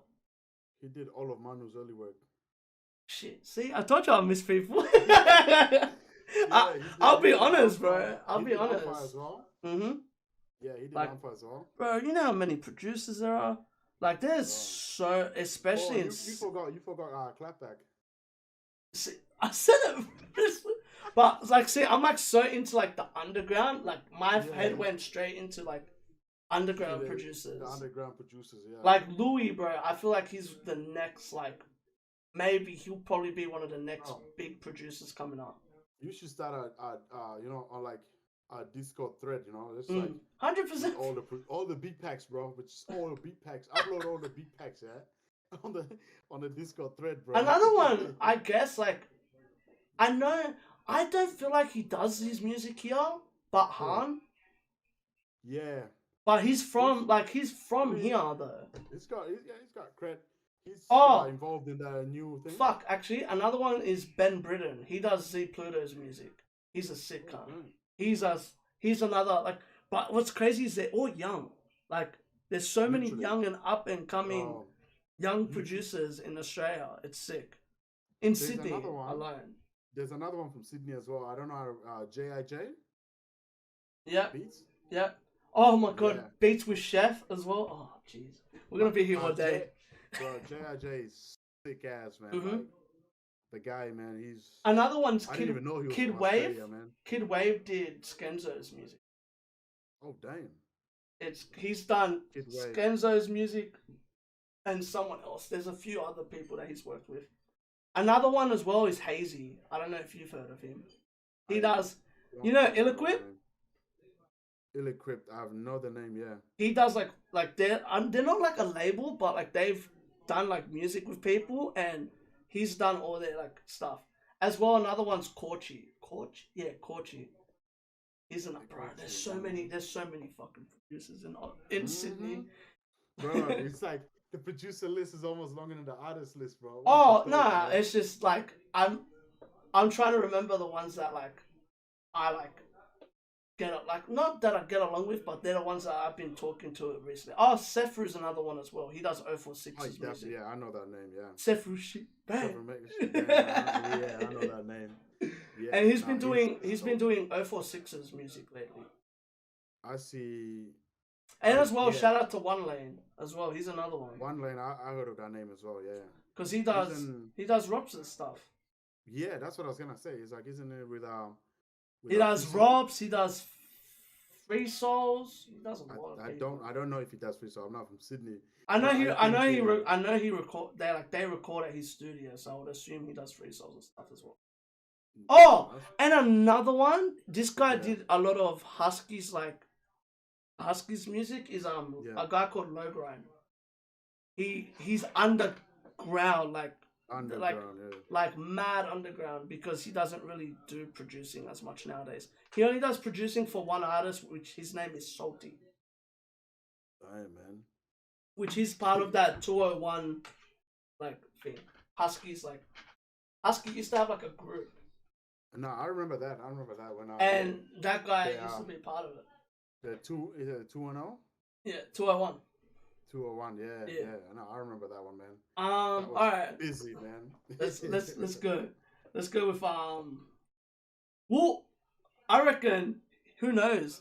Who knows? Gamirez might have to be on it for a part 2. Hey, bro. Anytime, bro. Oh. Anytime, bro. Anytime. Oh, I'm what ready, the hell, bro? I closed my notes. Where are my questions? Oh, come on, bro. Come on, man. Pull that out. Where's the Oh, questions? this is actually one that I've asked a few people, but never like on an interview or anything. What's the harshest reality of like the Oz scene? Oh, man. The harshest I- reality. but I got you thinking, What eh? is that? Yeah, because is that like harsh reality is an artist, or is it just working in the business, bro? Both. Up to you. You can answer as both because you do both. Actually, you can answer it as free. You can answer as a person in the business, a person as a manager, and as one person as an artist. Nah, that's too much, man. I'll just do the two, man. I'll just do the two, man. I think one, like, as an artist, yeah, Mm-hmm.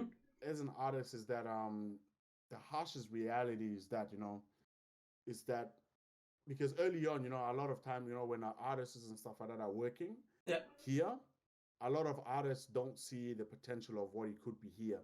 They just 100%. like, oh, I just need to blow up and get the fuck out of here, and go America, go do some shit like 100%. that. And that's not always the reality. Mm-hmm. That's not always the reality. Like, I feel like the harshest reality here is just coming to the realization that, oh shit, this thing is not like I'm not gonna have the happy ending where somebody from America is gonna come and sign me and then my life is gonna be set, 100%. that you have to actually do the work yourself, Yeah. like that is the harshest reality. Like when people see success, they don't think about all the hard work that goes behind it. 100%. And when as soon as they figure out like the work that it took for that release to have that success, Yeah. they're like, oh fuck, I don't know if I'm ready for that, Mm. And Okay. yeah, like all I can say, yeah, putting into one word is managing expectation, man. Yeah. Yeah, that's Is that the for biggest one. both or just as an artist? That's for both. That's for both. 100%. Managing expectation is the biggest one. My harshest reality would be shit. My harshest reality, I feel like nowadays, because like the answer will always change. Like I feel like it's gonna change each time that the question's being asked. I reckon the harshest reality is not. I would say, bro, it's not easy. I feel like people think it's easy to like blow up. Like I feel like, and even I've seen people blow up and still think that song can hold its weight for him to like slack off. Oh, and another one, I feel like this has more to do to a label wise is, and I learned this because of actually Megan Thee Stallion, is you'll be surprised. A reality check is once you sign to a label, not many times are you in control of your own music, like dropping wise. Because I feel like a lot of people, I feel like a lot of people don't know that. Like for example, I remember, I think it was Meg Thee Stallion, that she dropped her debut album just to get out of her contract. I don't know that. No, I don't. Like know. it was something like that. It's something ridiculous like that. And I've because I speak to a lot of obviously people in the industry and shit, and I hear that. Like it's like I want to drop a track, but I have to listen to my label. Like I have to listen to the people that like You know what I mean? Like they're the ones helping you and shit like that. It also depends on the deal, bro. Yeah, 100%. That's And like that's there's another such a harshest broad, reality. That's broad- another harsh reality. Read your contract. like, It's, that's not even like the way that I sort of see it and stuff like that is like, you could read a contract as much as you want, it's still not gonna change nothing. 100%. Like you could literally present one contract, like you can present the same contract to two people. Yeah. And then one person could have a lawyer, and the lawyer could be, like I said, the lawyer is free, Yeah. and then the lawyer is so experienced, but the lawyer is telling them that this contract they're gonna get fucked in this way and that way, Mm-hmm. and then the other artists that will read it and like without a lawyer, and then they'll just see is that The they check. they see the check, but they see the potential for them to be exploited. Yeah. But like whether they go through with that contract or not, Mm-hmm. never changes, bro. 100%. Like I'm telling you right now, I could tell you, like if I tell you a story about how like I signed a record deal and I got fucked over on that deal, and that same person comes through and offer you that deal, Mm-hmm. you're gonna take it, bro. Mm. As much as you say you don't want to take it, you're gonna take it because it's always that nah, that's your experience, nah, that's this gonna be different for me this time, or there's so many factors, bro, and like Yeah. I used to be on the side of bashing labels and stuff like that. Mm-hmm. I'm still sort of there, like independent, bro. Fuck the majors, bro. Yeah. I'm still sort of like on that, like on there, but I'm not like I understand the whole spectrum like a lot better now, Yeah. Yeah. I Like, get you. yeah, bro. When you sign to a label, bro, like especially a major, Mm-hmm. it's essentially you taking a loan, bro. That's Yeah. what it is, bro. It's just a loan that they're not gonna come back and collect next month, but it's still a loan, it's still a loan. 100%. And you have to understand it, bro. Like I said, each contract is different depending on where you are, Oh, of what course. position you hold, or what leverage you have. 100%. But bro, more often or not, bro, like let's say I own a label and I sign you, to a contract, and then we have that one song and that song is done well. We spent so much money to it, but we recouped a bit. Yeah. But then you pick the next song because you're like, oh, this is working. I'm gonna pick the next song and we're gonna do these numbers. You pick the song, And it flops. I am under the assumption that this song is gonna do good because the last one did well. Yeah. I invest a lot of money towards it, 100%. but the song doesn't do well at all. Yeah. Yeah. And now we are in the bread for that song. 100. Then the next song, It's gonna be questionable. the next song, you come with the next song. I'm gonna be like, nah, that song is not gonna sell. Mm. And then all of a sudden, you're like, what the fuck? What do you mean? I want Yeah. to drop this song. Yeah. I'm like, nah, you need to bring me a better song. Yeah. And that's where the fucking fight with the label and stuff happening when people are saying my label don't want me to drop. Or like 100. my label is holding me hostage and stuff like that. You have to remember, you took money from them. Yeah. It's an They want that money It's back. an They want- investment. bro, they want that money back. Yeah. But Like you owe them at the end. you owe them. Yeah. So they're within the rights, Yeah. hold your music or like put out whatever music they feel is gonna recoup them that money back. 100%. You're complaining about how they're doing you dirty, but you were just you just bought some brand new. But shit as for well, the money though, that they gave you. like I feel like a lot of people don't know this.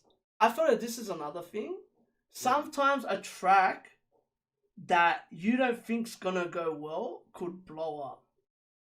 Cause my perfect example of that is Bia. BIA. She made a song with Russ, Yeah, Best on Earth, and both of them thought it was trash. I heard that song. Yeah, They said it was trash. Both of them. They both didn't like the song.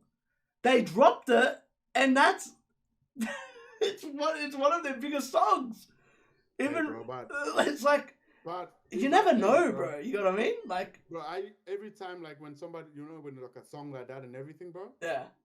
I never look at it like that, bro. Mm. And that they didn't want to drop it, but the song was a hit and stuff like that. There's so many variables that could have contributed to the success of that song, bro. No, Like, but I feel like a lot of artists like they don't like you just don't know. Like some there might be like no, You know what I mean? Like it's a mix. You know, bro. Trust me, man. The people that handle the music and stuff like that, they know, man. Mm. I'm telling you, they know. Like, and we have that thing all the time, even with my artists and stuff like that. You know, where they send me a demo and stuff like that, and they're like, "Yo, this song is the one," and then I hear the other song, I'm like, "Yo, man, trust me, bro." Like, I'm thinking more sort of like, hey, like this song is gonna actually for the current climate, this song could do something, Mm. Cause And like then where the reason I know about this shit, I used to watch P Diddy's Making in the Band, yeah, like all that shit. And I remember there was this artist that came out of there, and he was making like Future's music, but back in like 2010. like he was old like school Future. like he was too early. And he was saying, he's like, watch, he goes, Chris Brown, all these artists are gonna jump onto this music wave in a year or two. Bro, the next year, you see him on Twitter. See, bro, I fucking told you. Really, like, bro, like, I told. And Diddy's like, nah, this is whack. Diddy's like, yo, this is whack. Like, nah, I don't like it. And then, it's, but you never know. Like, especially for the sound shit. It's like, you can't really predict the next sound like that. You can't really predict the next sound, but like you have a general understanding of like what works and what's not gonna work, man. And it's funny because his next big single that year was that sound. He literally just took off the artist and went, "Yep, I'm taking that." Come on, bro. Like I've been playing Future for a long time, man. Yeah. And like that song, like. But it was like R&B type Future. Like it was like Future, like singing, Party Next Door. Like you know how they mixed it with like kind of like rock. Is that like Codeine Kraayziie Future? It's like that. Future, yeah, and it's just like it's crazy to see like how like it flicks. Like the sound of the scene can flick like that. And it's crazy. It flicks. And the best way to sort of like stay ahead of the curve is to be ready, man. All right, this is a good one for you as well. Yeah. It's a 2-part question. We'll do the first part first. What's one thing that people in the music scene focus on too much? The dollar, man. The dollar? The dollar and the data, everything, man. Because like it's within their rights, to be focused on it, because it's like at the end of the day, bro, like you need to be able to, bring a return on investment, bro, Yeah. But I think that focus on like the dollar and everything like that, it's sort of like it caps the room to experiment, It caps room for experimentation, bro. And like you need that sort of experimentation, especially like where our current scene is right now. It's still very, very young, even though it's going on an upward trajectory. It's still very, very young. 100%. And we need like labels and everything like that to be able to sort of like invest on experimental kind of sound or experiments, like Yeah, they need to be able to like invest into stuff like that instead of just looking at what's worked and then just being super conservative about it, And I feel like the more sort of like majors and stuff like that take a chance on stuff that are not really working right now. Yeah. And like really helping it grow could create room for diversity within the scene for years to come. I get but everybody's so stuck on how much money we can make from this now. All right. That they're not really seeing the foresight, man. Now here's the second part of the question. What's one thing they don't focus on enough? That's the same question, bro. Yeah, you just answered it. That's why. Yeah, that's the same question. Yeah. All right. Here's actually a decent one. If you could change anything, what would it be in the scene? In the scene? But see, I feel like you're the perfect first guest because you've done each part of it. So like these questions are gonna change a lot for people. I wouldn't really change anything, man. Like I don't think there's a lot to change. Like I said, bro, it's very fresh, very new. Therefore, we haven't really. It's like it's not we can't go far back enough, you know, to sort of like look at the mistakes that was made and correct it, because I feel like every single phase in the local scene has been different. Yeah. It's been very, very, very different. Like this particular scene exists, and the next one has been very, very different. And the current one we have right now, like there's not enough thing to sort of look back at and change. But one thing that I'm sort of like really, really want, that I'm hoping, you know, that can sort of be pushed onto the next sort of evolution of the culture is education, bro, and just having like more people from the actual scene taking up roles and positions and stuff like that, you know, either within the label system, the bookings, the you know, the publishing, and like we just need more people that have either like, you know, artists, like artistic experience, or they've been a part of the culture long enough to sort of know what is cap and what is not, you know. And those people are the one that I feel like that needs to be in those buildings to make the next generation of artists coming up much better. And in like I said before, man, give them the room to experiment, and then like sort of like seeing that foresight instead of just focusing on the dollar right now. Yeah, I get you. For me, the one thing that I think music people focus on, not music, but artists, like young artists that are coming up, focus on too much now. I feel like this is something, and I hate this word. To me, it's the one word I would take out of hip hop if I could, which is clout. I can't stand that word for my life. A lot of people do shit for the clout and then regret it. If you know what I mean. And that's the one, that's the one thing that I wish that we could just remove.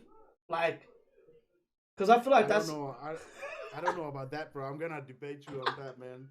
I don't know about that, bro, because it's like the way that I see it, it's like, of course, you know, there are some unnecessary kind of methods and stuff like that, you know, that should be removed, you know. Yeah. But that whole idea and stuff like that, bro, it's like, yes, hip hop is pop music, you know, it's popular music, but at the same time as well, like hip hop, like it's I feel like that the same reason why I have, you know, with the problem with that, you know, within the industry and stuff like that, and I feel like more people from the hip hop community should be in charge of stuff related to hip hop.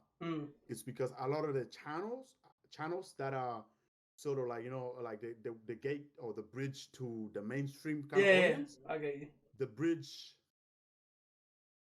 man, like the bridge is very one-sided, man. Like there's the hip hop doesn't have that streamlined kind of like, you know, bridge to the mainstream audience, because that audience, the access to the audience are people that don't necessarily like hip hop, you know. Yeah, I get you. Like they don't like hip hop and until. But it's literally the same thing as football. And unless they're like 7-year-old kid is dancing to it on TikTok, they don't really fuck with hip hop, you know. Yeah. So therefore, the reach is a lot less, and you know, a lot of times, you know, like rappers and stuff like that, you know, rap is a very competitive sport. 100%.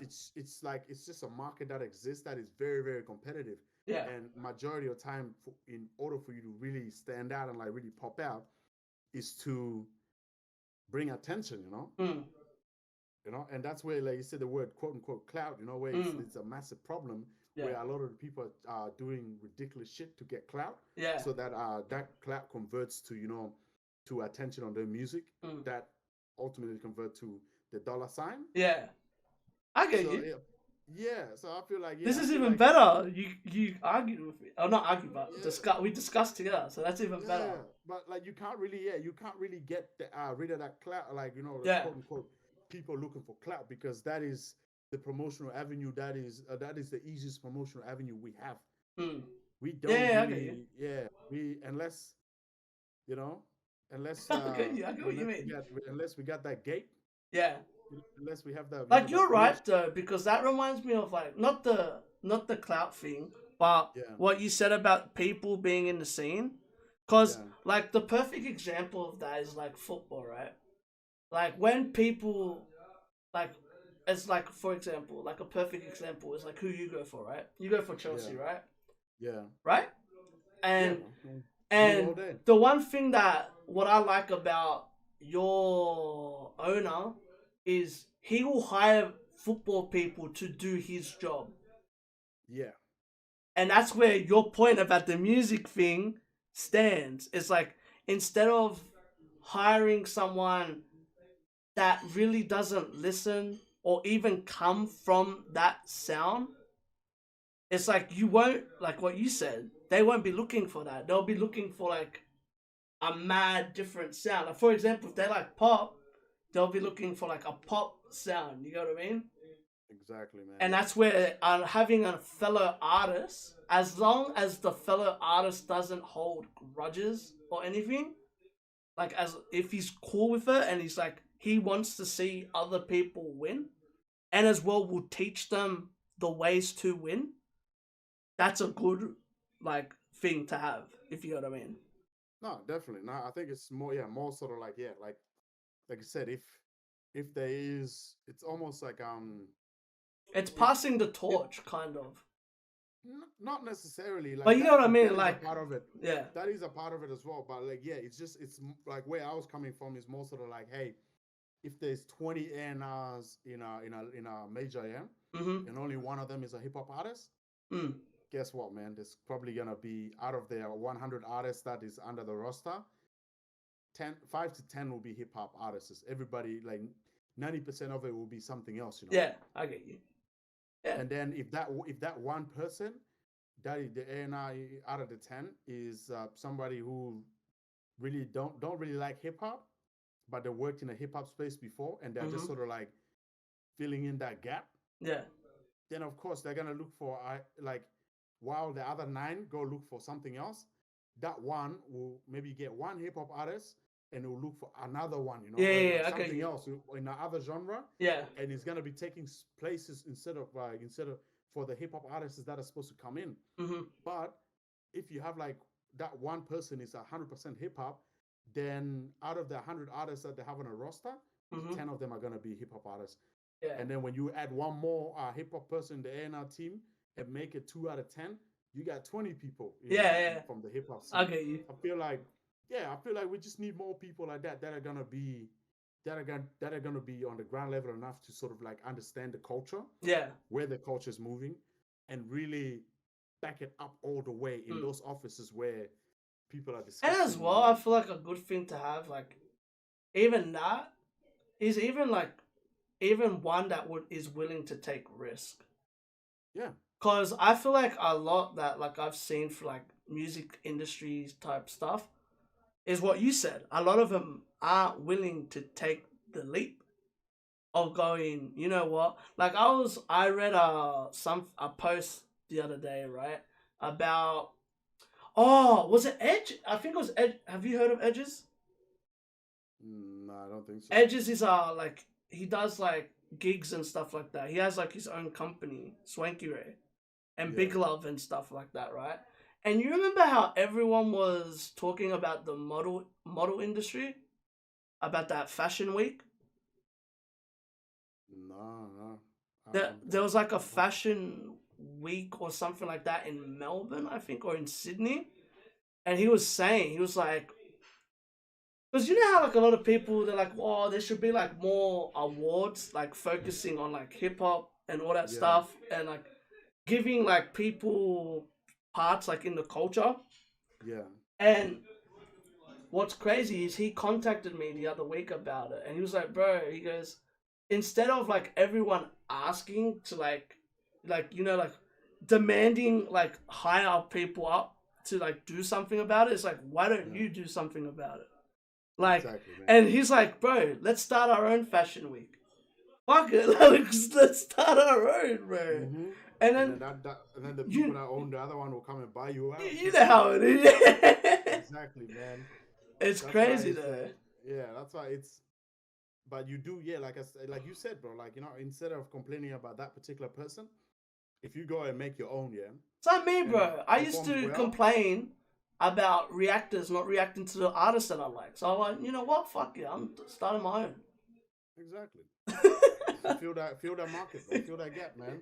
And like I've listened to a lot of people do podcasts and stuff, especially in Oz, And I'm like, you know what? It's good. For me, my biggest, like, it's not a problem, but like for me, it's like, I listen to a lot of like podcast people and stuff like that. And like in Australia, it's what you were saying as well. A lot of people focus so much about abroad. And it's like for me, it's like, okay, cool. You're addressing a grime artist from the UK, right? And you're interviewing him on how Sydney or Australia can grow in grime. And it's like, why don't you interview Fracture then instead of him? Where Fracture is one of the biggest reasons why grime blew up in Oz. And that's where I see like the big, not a problem, but it's like, it's interesting how other people's mind works. It's like, oh, let's ask someone that doesn't live in the country, that probably only knows about like a few artists, doesn't know about the culture in Sydney or Melbourne, Perth. Let's ask him, let's ask an outsider's opinion about a country that they only know a fair bit about. That's it. And to me, like, I don't understand that question. That's like me asking, that's like someone from like, I don't know, like it's like someone asking me about something that isn't popular from another country. Like, oh, by the way, it doesn't make sense. It doesn't make sense. And I feel like that's one thing in like Oz that, like you said, a lot of people just care about the numbers. And that's the reality of it. It's not only here, it's everywhere. It's a global thing, of course. But for me, like, the main reason I did this, I wanted to put, like I told you, bro, I want to put on the people I fuck with. And, like, that's the whole reason of the channel. Like, yes, of course, do I react to artists that are big? Of course I do. I have to. Or I don't have to, but I react to the artists I enjoy. I enjoy it, like, because a lot of people say to me, like, nowadays, because I don't react to Chillina now. Honestly, like, I haven't reacted to Chillina in, like, a year. And they're like, why don't you react to him? Don't get me wrong, I like Chillina. But for me, he's already got everything. Not everything, but he's like, he's there. Like, for me, it's like, why am I going to react to someone that's already there?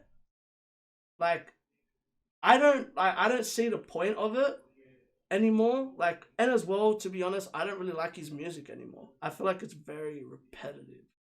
And like, I like to be, I'm open about it. Like, I'm not scared of like vocaling my opinion, because I would say it to him. Yeah. And like, for example, like a lot of people go, oh, well, so why do you react to 1-4? I enjoy 1-4's music. For me, the one thing that I like about 1-4 is their energy is so rare to find in Australia. Like, and it's funny because I'm watching T-Pain reacting to 1-4, and T-Pain saying the exact same thing. He said it about JMs. He goes, he's the only person I've ever heard in drill that I like. And the thing is, I think it's the mixture of the accent, the Polynesian accent, with the Aussie the Aussie street slang. Because for me, like, when I listen to like JM's, Spenny and that, it's the way they hit. Like, they hit running on every track. Every track, they just hit it running. I don't know how they do it. It's weird. And I feel like another one, like, that's what caught me about Unami. I'm not even joking. Was when I heard her, she hit the, like, you know the people that just hit a track like, bang, I'm gone. Let's go. I'm like, we're here. Like, they wake you up. And that's how I feel about whenever I listen to JM's. Like, that's one of the things that he always caught me. Like, even on the singing tracks, he would just hit something. It's just like, ooh, like, okay, like you're experiment. Like you said, you're experimenting. Yeah. Like, yeah, okay, we make drill, but we can sing too, bro. Like, we're Polynesians. Our background is like, it's known for that. They're known for like singing in church and all that stuff. So it's like they're embracing a side that you never thought you would see from them. And it just shows that they're human, bro. Like, you know? That's it, man. And Like, yeah. I feel like Yeah, we I can't wait for that to happen for the Africans here. Like, I am would happen. excited. Huh? it would happen. It's just I'm like excited for them to embrace, like, their culture. There's been a few that have, but I'm excited for, like, the rest of, like, the scene to do it. Like, there's been a lot of indigenous artists that have done that. And, like, to me, that opened my eyes. It's like, yo, like, I want to know more about the indigenous culture. Like, Briggs is one that did that. Like, and I like that stuff. Nookie's another one. Like, the stuff that he talks about, like, a lot of people from, like, where he's from relate to it. You know what I mean? I feel like that's cool. Like, there's so much culture in Australia that I think a lot of people haven't seen yet. Another one's a good example was, I think it was Say True God. He released a track recently. He's Cook Islander and Māori. And what he did was, and Indigenous. He in the music video, he embraces all three cultures. And it's so cool. It's so cool. It's so, and to me, like, that's where I feel like a lot of people, like, when I remember listening to Reactors, and this pissed me off the first time I heard Reactors. I remember they were reacting to, like, 1/4's music, and they're like, oh, there's black people in Australia. And it's like, yeah, bro, our naturals are indigenous. And it's like, because that's the one thing I hear when I do live reactions and, like, Americans are watching. They're like, oh, shit, is there black people? I'm like, yeah. I'm like, what? I go, do you think everyone's white in Australia? And they're like, yeah. I'm like, nah, bro. I go, Australia's probably one of the biggest multicultural countries in the world. And it's just like, they don't know. They don't know that. A lot of people don't know that. And that's where I can't wait for, like, all those nationalities to start to, like, embrace their own. Like, of course, you got the Australian culture, which is, like, I don't know, like, you know what I mean? But as well, like, I can't wait for someone to embrace that. Like, that's why because there's so much, like you said, there's so much cultures here that when they start to embrace it, I feel like that's when Australia as a whole will make a scene that can't be replicated. I think there's already people that embrace it, man. Yeah. They haven't gone to they haven't got the attention that, you know, they could get. They could 100%. possibly get. Yeah. Yeah. So it's gonna be interesting. No, you'll be interesting, man. There's a lot of people doing a whole bunch of stuff, and it'll be good to see where they sort of go with it, you know, within the next years to come. Because, like I said, trends come and trends go, and then you know, originality always wins, bro. 100%. I said that I was talking about Blessed to a friend of mine today, and he was talking about what you were telling me about between the name thing, and I said, I go, you can try to stop a creative person as much as you want, but sooner than later they'll break through. Like, no matter what, a creative person, like artist, anything, a videographer, anything like that, soon, like, they will, like, you know what I mean? Like, they'll break through somehow. It might not be the way that they want to, but once they get that crack, they're like, oh, they feel it. They're like, oh, okay. Now let's show to all extent how creative I can be. Bro, it's just getting. And to me, the perfect example of that was Joyner Lucas. When the first time he broke through, like, when he broke through, and I feel like the perfect example of that was when he did the I'm not racist thing. To me, like, I feel like a lot of people were just like, ooh, like, you can do that. Like, you know what I mean? Like, cause he broke through, and he knew, he's like, you know what? It's either gonna break me, or I'm, like, untouchable after this. Like, you know what I mean? Like, it's like, I'm either gonna fail or not. And then he's like, you know what? Fuck it, let's try it. And then he tried it, and I remember it was everywhere. It had a lot of people questioning. But the reason he could do that was because he did Sorry, which Sorry is about his mate that but to me, he's one of the greatest storytellers of like this generation.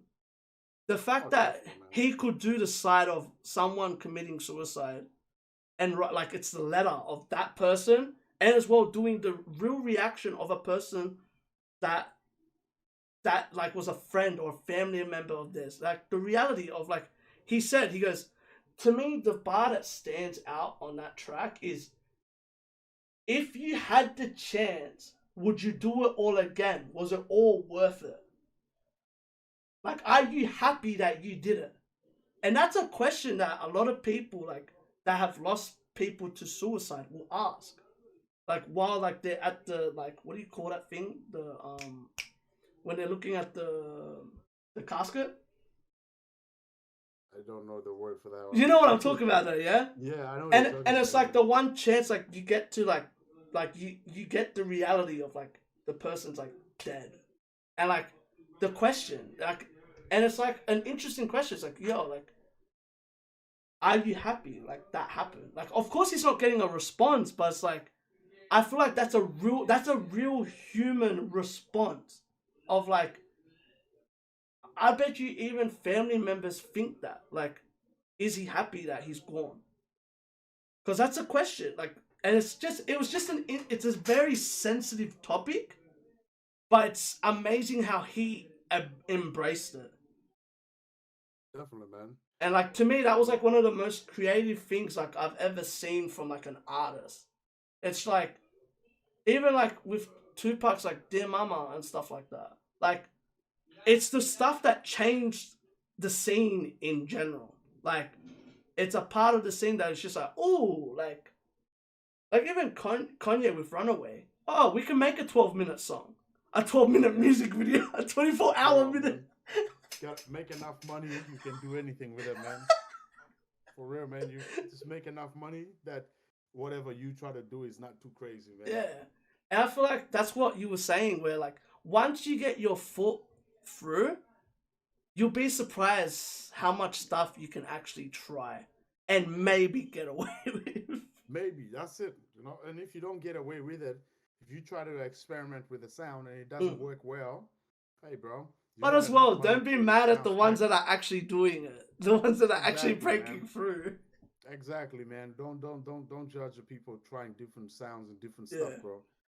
Because like I said, when that sound pops up, and then now you find yourself looking like an idiot doing it too. 100%. Same for people that were criticizing drill, man, and now look at that. Everybody's a driller, man. I got one last question for you. Yeah. What's the hardest transition that you made from like artist to like manager type of thing? Was there like a transition to you that like you feel like you could have like cracked? Like you could have cracked and be like, nah, fuck this. Like, I'm done with this shit. I don't understand the question, bro. Like, was there ever like a point from like your transition as an artist to like your manager type of stuff? Was there ever like something that like you learned like between that where you're like, okay, like it's like a transition. Like it's something that like, what was the time that switched it onto you from you going from an artist to like a manager? Like what inspired me to change to move? Yeah, was there a moment? As a manager? Yeah. No, not really, man. Not really. Yes and no. Yeah, yes and no. But was there like a moment that you're like, yo, like I'm actually good as like a manager? I don't even think I'm a good manager. But you know what I mean, like that, like you know what I mean, like that. It took you to that spot where you're like, oh, like fuck, I can do this shit. Yeah, I think when I after I dropped a few tracks and like and all of that and I was just doing everything myself. Yeah. And then as soon as I started seeing our return on investment, I was like, oh shit, I've done it, like because it's like it's one of those things where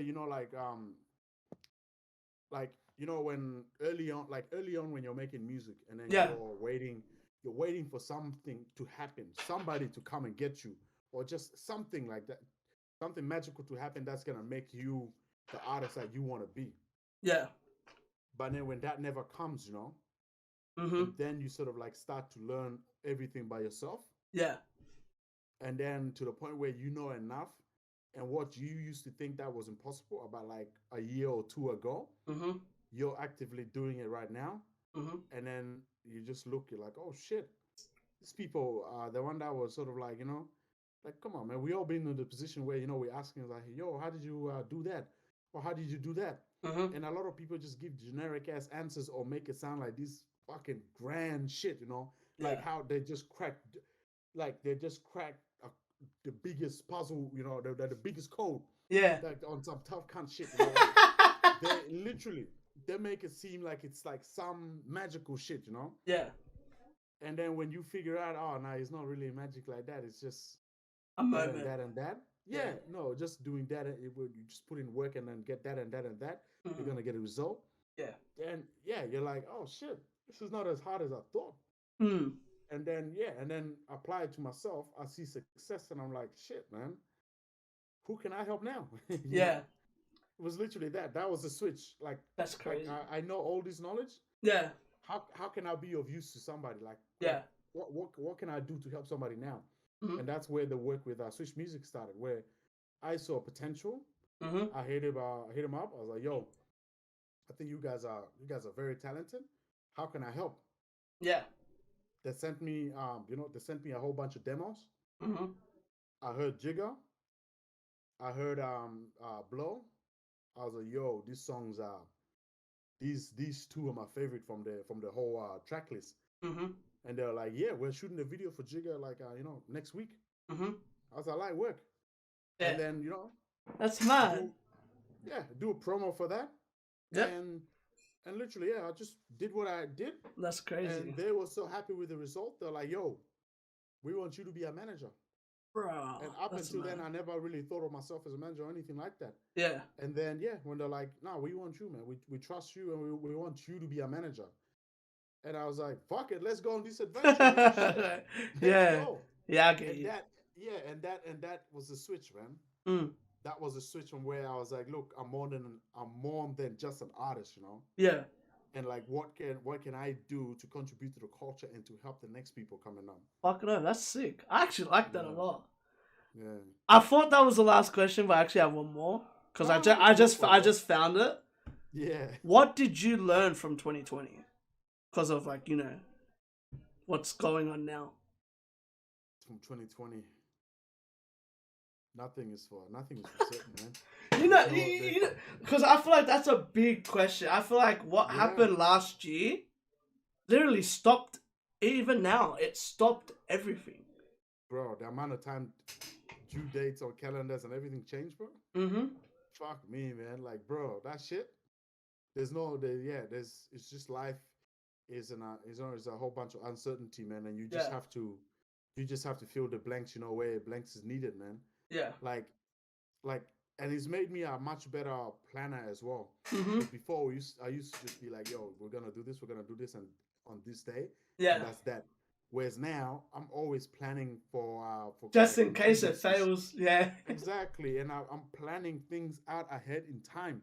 100%. Filling out my calendar. Like, bro, last time I went to Sydney, I had my entire 2 days filled up in my calendar, bro. 100%. And then to the point where I'm like, shit, I need this much time to get to this place and that. To that. And I've never 100%. Done anything like that before. Yeah. But the uncertainty 2020 brought, and then also like me stepping into the manager role and everything like that, made me a much, much, much better planner, man. Much, much better person too. I get you. I'm the same. What mine is stop waiting, just do it. Like, it's always been that way, bro. But no, but like for me, like I used to like I was very similar to you. Like I'd be like, I would get to it. And it's like, yo, like I never got to it. And then this time, no lie, when I heard we're back in lockdown, I'm like, you know what? The day that lockdown happened, I went, you know what? Fuck it, I'm recording discussions. Let's get it. Yeah. You're the first person I hit up. I was like, wait, are you free? when are you free? Because I'm home now. Anytime I'm you home. want, bro. I'm home all day. And I'm Yeah. like, you know what? All of the Sydney artists are going to be home. Yeah, why not start? And that's where Why not start? literally, like, everyone's saying, like, oh, are you suffering because of lockdown? Don't get me wrong, like, I miss, like, gigs and all that stuff, like, recording, going to people and all that stuff. But I feel like this is a good advantage for some artists that have never taken their time. Like, You know what? they've You know never what? they've never rested. I'll tell you one thing though. Mm, I don't think I would have been a manager if the lockdown and everything didn't happen. mm, Yeah, I honestly don't think I would be this deep into the music business and everything like that. yeah. Because the lockdown, everything stopped for a bit, Mm-hmm. and you literally had time to sort of like think about what you're gonna do next. Yeah. And literally gave me enough time to sort of like figure out what I want to do with this music thing, man. Yeah. And that's I'm one the thing same, where I bro. can say, I took advantage. I remember I took advantage of lockdown a lot because that was the time I took my break. mm, And people said, they're like, "Wow, like you actually take breaks." I'm like, "Yeah, because I learned you need to take breaks." Like, don't get me Definitely. wrong. Like of course, like you don't. It's not being like a lot of people say, "Oh, that's being lazy." It's not being lazy. It's just knowing the right time to rest your body. Not That's just it. your body, but rest your mind mentally. Because I feel like a That's lot of it, bro. people don't know that you need to rest. If your mind is not in the right if your head is not in the right headspace, it might be very bad for you. You know what I That's mean? it, bro. And what That's I like, that's one of the biggest lessons I learned through lockdown. Like now, bro, I'll be honest. Want to know what I do when we're off this? Mm. I'm learning how to use. I'm learning how to use Premiere. I'm learning how to use After Effects. And bro, I don't want to say this, but I have to say it because I am learning this. Oi, you good, bro? Oh Oh yeah, fuck. yeah, bro. Yeah, I'm good. I'm learning how to use FL. Cause Make it. You're gonna make beats, eh? maybe, but Hey, bro. it's always been no lie. Cause I've bought like FL for other people. I have it. Yeah. I've had FL on my computer for the last not my computer, but I've had it. I've had the program physically for the last 6 to 7 years or around that. Like it's been, I've had it for I just never ages. used it. And I was like, you know what? I like music. So why not learn? Like now's the perfect time. And I remember my mate asked me today, he's like, how's that going? I'm like, right now I'm just learning the like tutorials on like, It would take a very long time until. oh you yeah, get of course, enough. of course. Yeah. But it's willing to learn something new. And that's what I learned about the lockdown was this is your opportunity to learn stuff that you've always been interested in, but you've never done it. Yeah. So like what I do, bro, I'll be watching tutorials, and while I'm like, I'll have a video rendering or something, and I'll be like, oh, okay, while that's rendering, I'm just fucking around on like FL or like learning tutorials and stuff. And like people like now, because I got my laptop, I render my videos on my laptop, and like I learn After Effects. I'm learning animations on like After Effects and shit. I'm learning how to use Adobe Illustrator. Like I'm learning stuff that I've always been interested in, which will strengthen me as a person in this scene. And that's where I feel like you gotta like, yes, okay, it is, I'll admit, it is bad, like lockdown, it is bad. But if you keep yourself busy, you will be glad. Not glad, but you will find a reason to do something during lockdown. That's it, man. Make the most of your time, bro. Bro, you know how many And that's all I people gotta just say. started streaming? They started doing gaming and streaming gaming because of it. You started doing everything. Yeah, because it's like I said to one of my mates, like loves to game, right? And when lockdown happened the first time, I was like, oh yeah, just start your streaming site. And he's like, yeah, I don't know.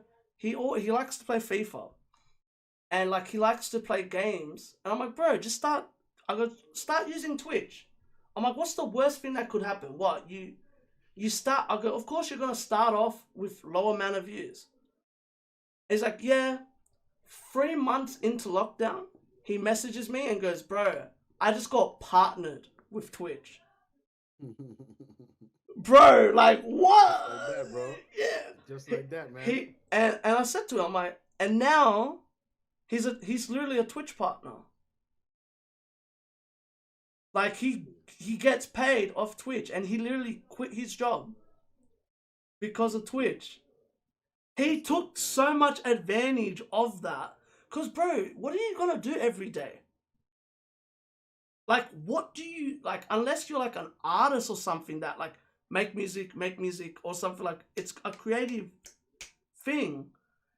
If you're like a person like me, like for example, I wouldn't know what I would be doing if I wasn't doing YouTube. Honestly, because YouTube, what I learned from YouTube was I could do whatever the fuck I want. Like a lot of people ask me, they're like, oh yeah, you work. I go, I don't work 9 to 5. I've never worked, this is the craziest one. I've never worked a 9 to 5 in my life. I started YouTube when I got out of school, 2014. Within 2 years, I was already getting paid. No, within a year, I was already getting paid off YouTube. And now, like my dad said to me, he goes, if you're getting this much, then how much are you going to get in the future? Because most 9 times out of 10, it's either going to double or it's going to go up. Not by a lot, but it will go up. And where I got very lucky was COVID. When COVID hit, everyone's home, bro. No one can make... Everybody got time. And if you notice, that's when I started doing live streams and started doing the live reactions. That's when I started to do live EP reviews, live album reviews. Because it was like, yo, like I got time, and now the artist has time to watch it live. And it was one of the best moves I made. And that's a big lesson to everyone, especially now because of what COVID's doing. Oh, fuck, I said it. Fuck. What things doing now. Yeah, in Sydney. Like take it, like one of my mates that like, he works a 9 to 5. He's like, and like he can't work now because of it. He's like, man, what am I gonna do? I'm like, what are you interested in? Like, figure out what you want to do, yeah. Bro, friends of mine, they started studying. They like started like they should have started when the first lockdown happened, bro. Yeah, got their degrees by now, man. 100%. Man, because now you have practically 12 to 11 hours a day where you're free. Like now, like for me, what I do, I write down what I have to do. I wake up, do my bed, even though it's not done today. That today was the one time that I didn't do it. It's only a Tuesday. I do a routine. Yeah. Cause you know how like a lot of people think it's cliche that like you have like a list in the morning where it's like, okay, fold your clothes, do this, do that. But what's funny is you're getting shit done, so it motivates you to do more. And I feel like you know what I mean? Oh, definitely, bro. Like, is there anything when you wake up that it's like the first thing that you do? I'm always up early, bro. 7, get up. If there's NBA in the morning, you know, and like, you know, catch it if during lockdown. But if not, bro, it's like nothing's really changed pretty much for me, because I feel like you guys are more on the extreme side of lockdown than us here. Yeah, we only had it like for three days, and then we're back to normal. But we wear masks everywhere, but we're back to normal. It's not as intense as like for me. I'll be honest. I got pissed off when this got announced because I was meant to start doing one takes and all that stuff again. But I was like, you know what? I'm gonna take advantage of it and start. I'm like, everyone wants this discussion series, so why not start it? And it's funny, the first person I start with is from Brisbane. Not even Sydney.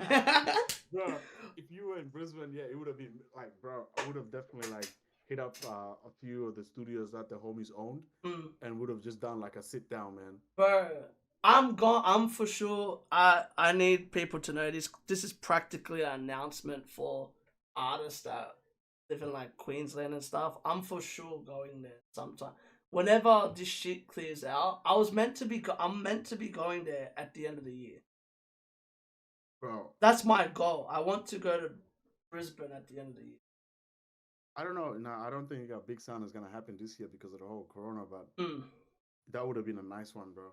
Because I want to go there because there's a few artists that I actually want to interview, like do this with, and as well I want to start my new series, which is behind the Oz scene, and I was gonna meet up with producers from Brizzy that I know. Yeah.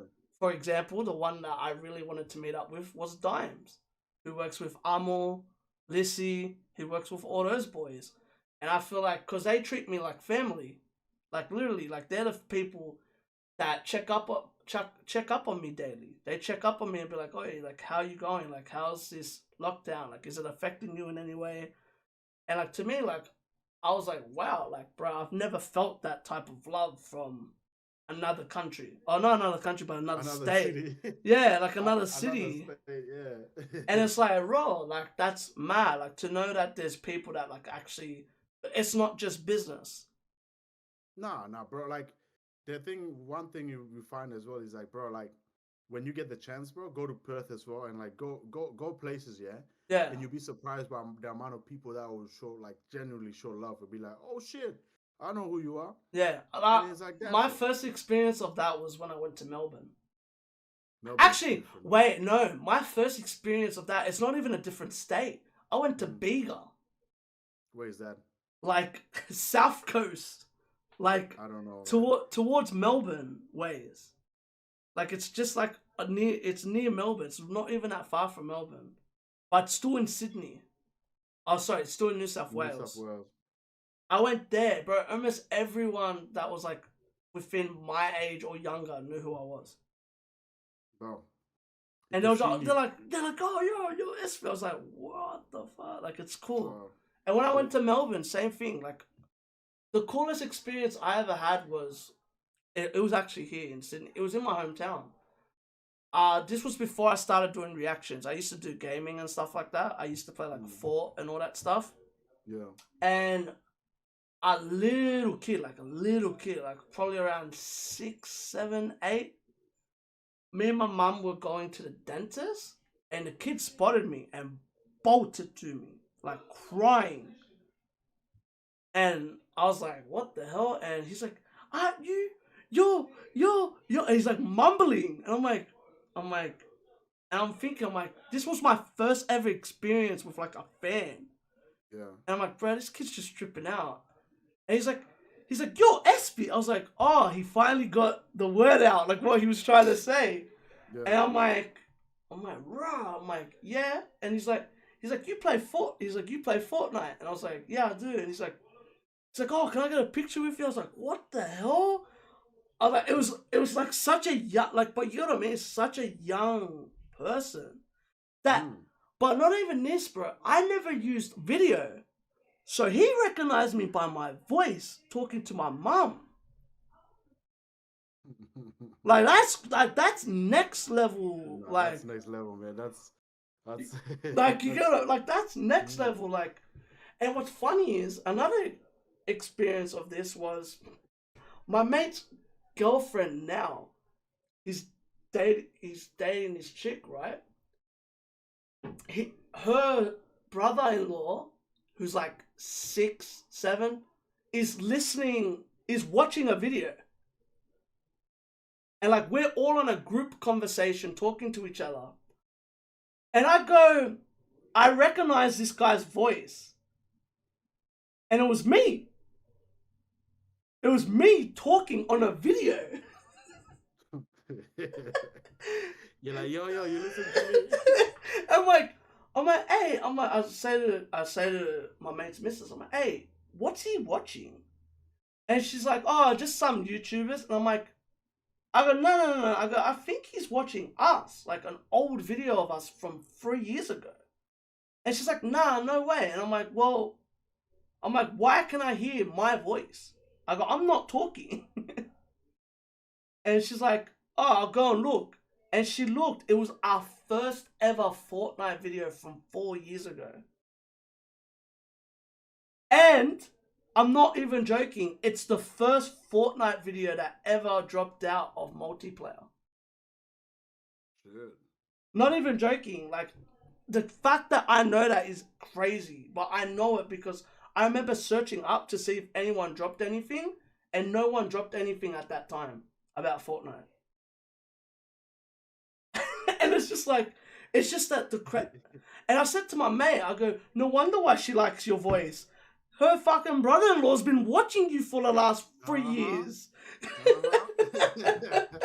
think it was it hooked you, it helped you, bro. And it's just crazy.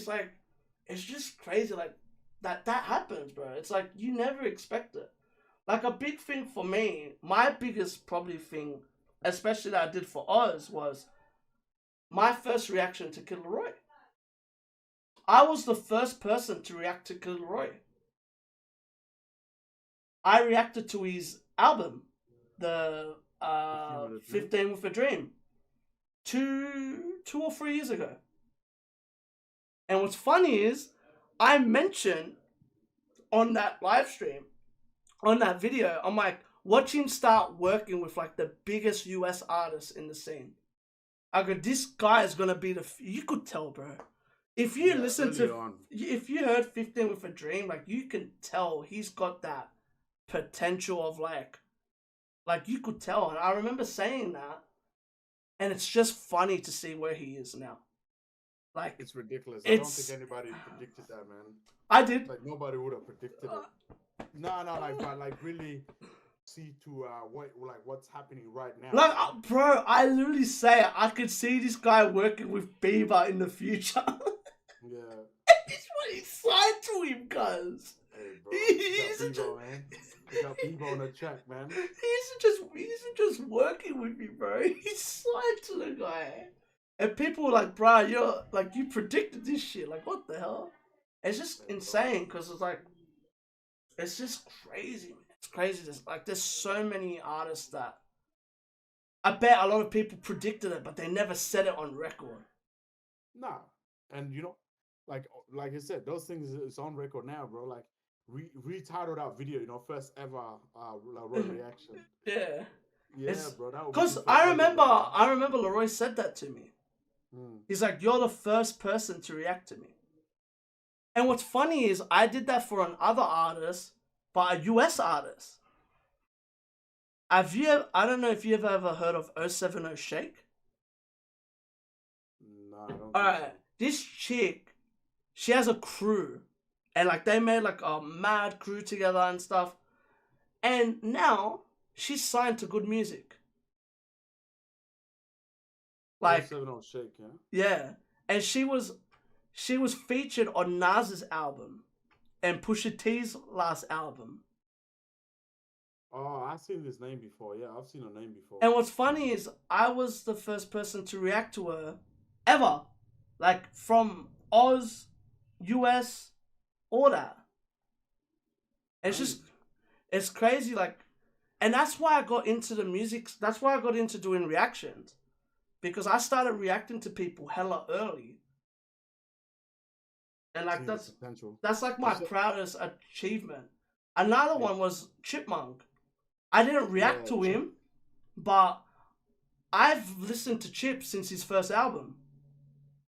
And it's funny because I did a reaction and I got a message from his team going, yo, like you've been listening to him from way back. Because you were talking about tracks that like, it's so old ago. Like I was talking about Oopsie Daisy and all that stuff, which that was his first album. Yeah, bro. Come on, man. And like, what's his name? Young and I used that sample on that diss track. And it's funny because like UK fans were messaging me going, yo, like you know more about him than most UK reactors. And I'm like, no, I know early Chip. I don't know about current Chip. Until now, until I just caught up with him. Yeah. Shout out to Chip, bro. I don't care. I hope he Nah, sees he's this. Shout out to nah, Chip, he's dope, man. I like bro. His he diss track to he's Stormzy. Come on, Stormzy, stop playing with Chip. Stop. nah his pen game. His pen game is amazing, man. His Like reaction we've seen time. that for a long time. His It's reaction time. it's always ready, bro. It's all ready, man. You know, and that's how it should always be, man. To Like me, his once a rapper, always ready to go, to man. me his reaction time is the most insane thing. It's like he knows they're gonna diss him before. I reckon there's a leak. I reckon someone tells him, they're like, "Oi, Stormzy's about to diss you." I reckon one of Stormzy's mates message him and go, "Oi, he's dropping something on you. Be ready." I swear he's got like a bug or something in his studio. Nah, maybe he just heard it and then he was already in the studio. He's like, oh, cool. Cause We it's got a beat already. but Let's what's fuck it up. crazy about him is that he says it in Ten Commandments. He goes, oh, what's he brings up Clash and he goes, I'm sick of the fans always on the fence. Yeah. And it's like someone like Yeah. from his crew is like telling him like, oi, like Chip, Stormzy's about to diss you, be ready. And Chip's just like, bang, counterattack, bang, like got you. Like he's always Nah, ready. man. But nah, it's just like I said. He's always like gotta be- he's like Pusha. Pusha's another one. Pusha's like that. He's a killer. Pusha T. Bro, that guy. Everyone talks about Hopefully- good. Everyone talks about good music, bro. He's the boss of good music. He's Hopefully they send some subs each other's way and we get a diss record, man. oh, bro. It's never gonna happen. None of them. Stop. Hey, bro, you gotta put it out into the universe, bro. If you Bro, happens, be like, he's- yo, we predicted it, man. He is so disrespectful. I caught the Wimbledon bar the other day, Yeah. and I was just like, oh my god. And my mate's like, done. and then he's like, you're stalking because his ex-girl is with Ben Simmons Yeah. at the Wimbledon? Like, come on, bro. Pretending like you like tennis, man. Yo, coconut sober up. I think this is where we end that. That's a perfect Yeah. end segment. If y'all want part 2, there will be a part 2. Yeah. No, just let us know in the comment section. Or like, Bruh. if you're listening on our audio platform, man, you know, hit the Yeah. sub. Hit the sub, sub. hit the Hit the follow. All right, That's it. where can the people find you? Find me on Instagram at Gamirez4Gold, which is GAMIREZ, the number 4 GOLD. Is that the same on It's the same on Insta? on Twitter. It's the same. Twitter, sorry? That's Insta and Twitter. where can we find your music? Oh, just Gamirez, you know, on all platform. Yeah. Where can we find your podcast? There's no podcast at the moment. It doesn't matter. They're still there. Oh man, no. Podcast. The name of my podcast is Yeah Nah Cuz, Yep. and you can find it on all platforms. And as well, if you're watching this on YouTube, this will all be in the description of the It'll be all video. in somewhere, Description, yeah. somewhere in the description. It will be the first thing on the description because I'll be nice That's enough. it. I'll be the nice thing to give the guests the head of the description. That's But it, yeah, like thank you to everyone that listen to this. Please, if you're watching this on YouTube, subscribe. If you're listening, I don't know, what do? You follow on Spotify and stuff, right? yeah, hit follow. Hit Your follow on counts a Spotify. lot. Hit follow on Counts a lot. Spotify. Follow. Hit follow on Apple. This is gonna be on every streaming platform, hopefully, if I can get Yeah. that done. And clip one of the audio for TikTok. 100%. Sentence and then use it as a TikTok. 100%. Clip everything, bro. Use it as a My- TikTok. You can clip my mum walking in, having a go at me. But yeah, like That's a TikTok. That's a TikTok. this was fun. Like this is the main reason I wanted to do this. I just wanted to get to know someone that like I've never had the chance. Like I've met him, but we've never really had the chance to talk. And like I feel like you've enjoyed it, which it makes it even better for me. Definitely, man. I'm still pumped up. So So, that's like- a definite plus, bro. These are gonna be coming out every Friday. The first episode's coming out on the 23rd, which is next week, it will already be out. So the date. No, it's out today. It's out. Yeah, today. it's out today, obviously. It's out today. But Yeah, every it's out- it's Friday, every it's episode out today. every episode in the future will be coming out on a Friday. That's it. That's what This I one want. is out today. Yeah, this this one is ep- out today. Yeah. And everything else is gonna be out on every Friday after that. 100%. Yeah. But yeah, man, like, thank you for coming on, man. I hope you enjoyed the Nah, that's so discussion. good, man. I've just got a belt to the run to the toilet now, but I'm You're good, my bro. But yeah, like, I hope everyone enjoyed this. I hope everyone has a good day. Have a good night. Listen to this in the car. Listen to this wherever the fuck you want. You can listen to this in parts. On YouTube, what I'm going to do is I'm going to time it. So then there's like time sections of like what we're talking about. Like which segment is which segment. And then where that would lead to is me chopping it up and posting clips here and there. That's it. But yeah. No. If y'all like this, give this a thumbs up. Comment if you want to see more. Subscribe. And this is to YouTube. Keep living a crazy life and stay blessed. Thank you, Kraayziie Nation. No. You know the fucking vibes, nigga. Let's go. And that's it. That's the end. Peace.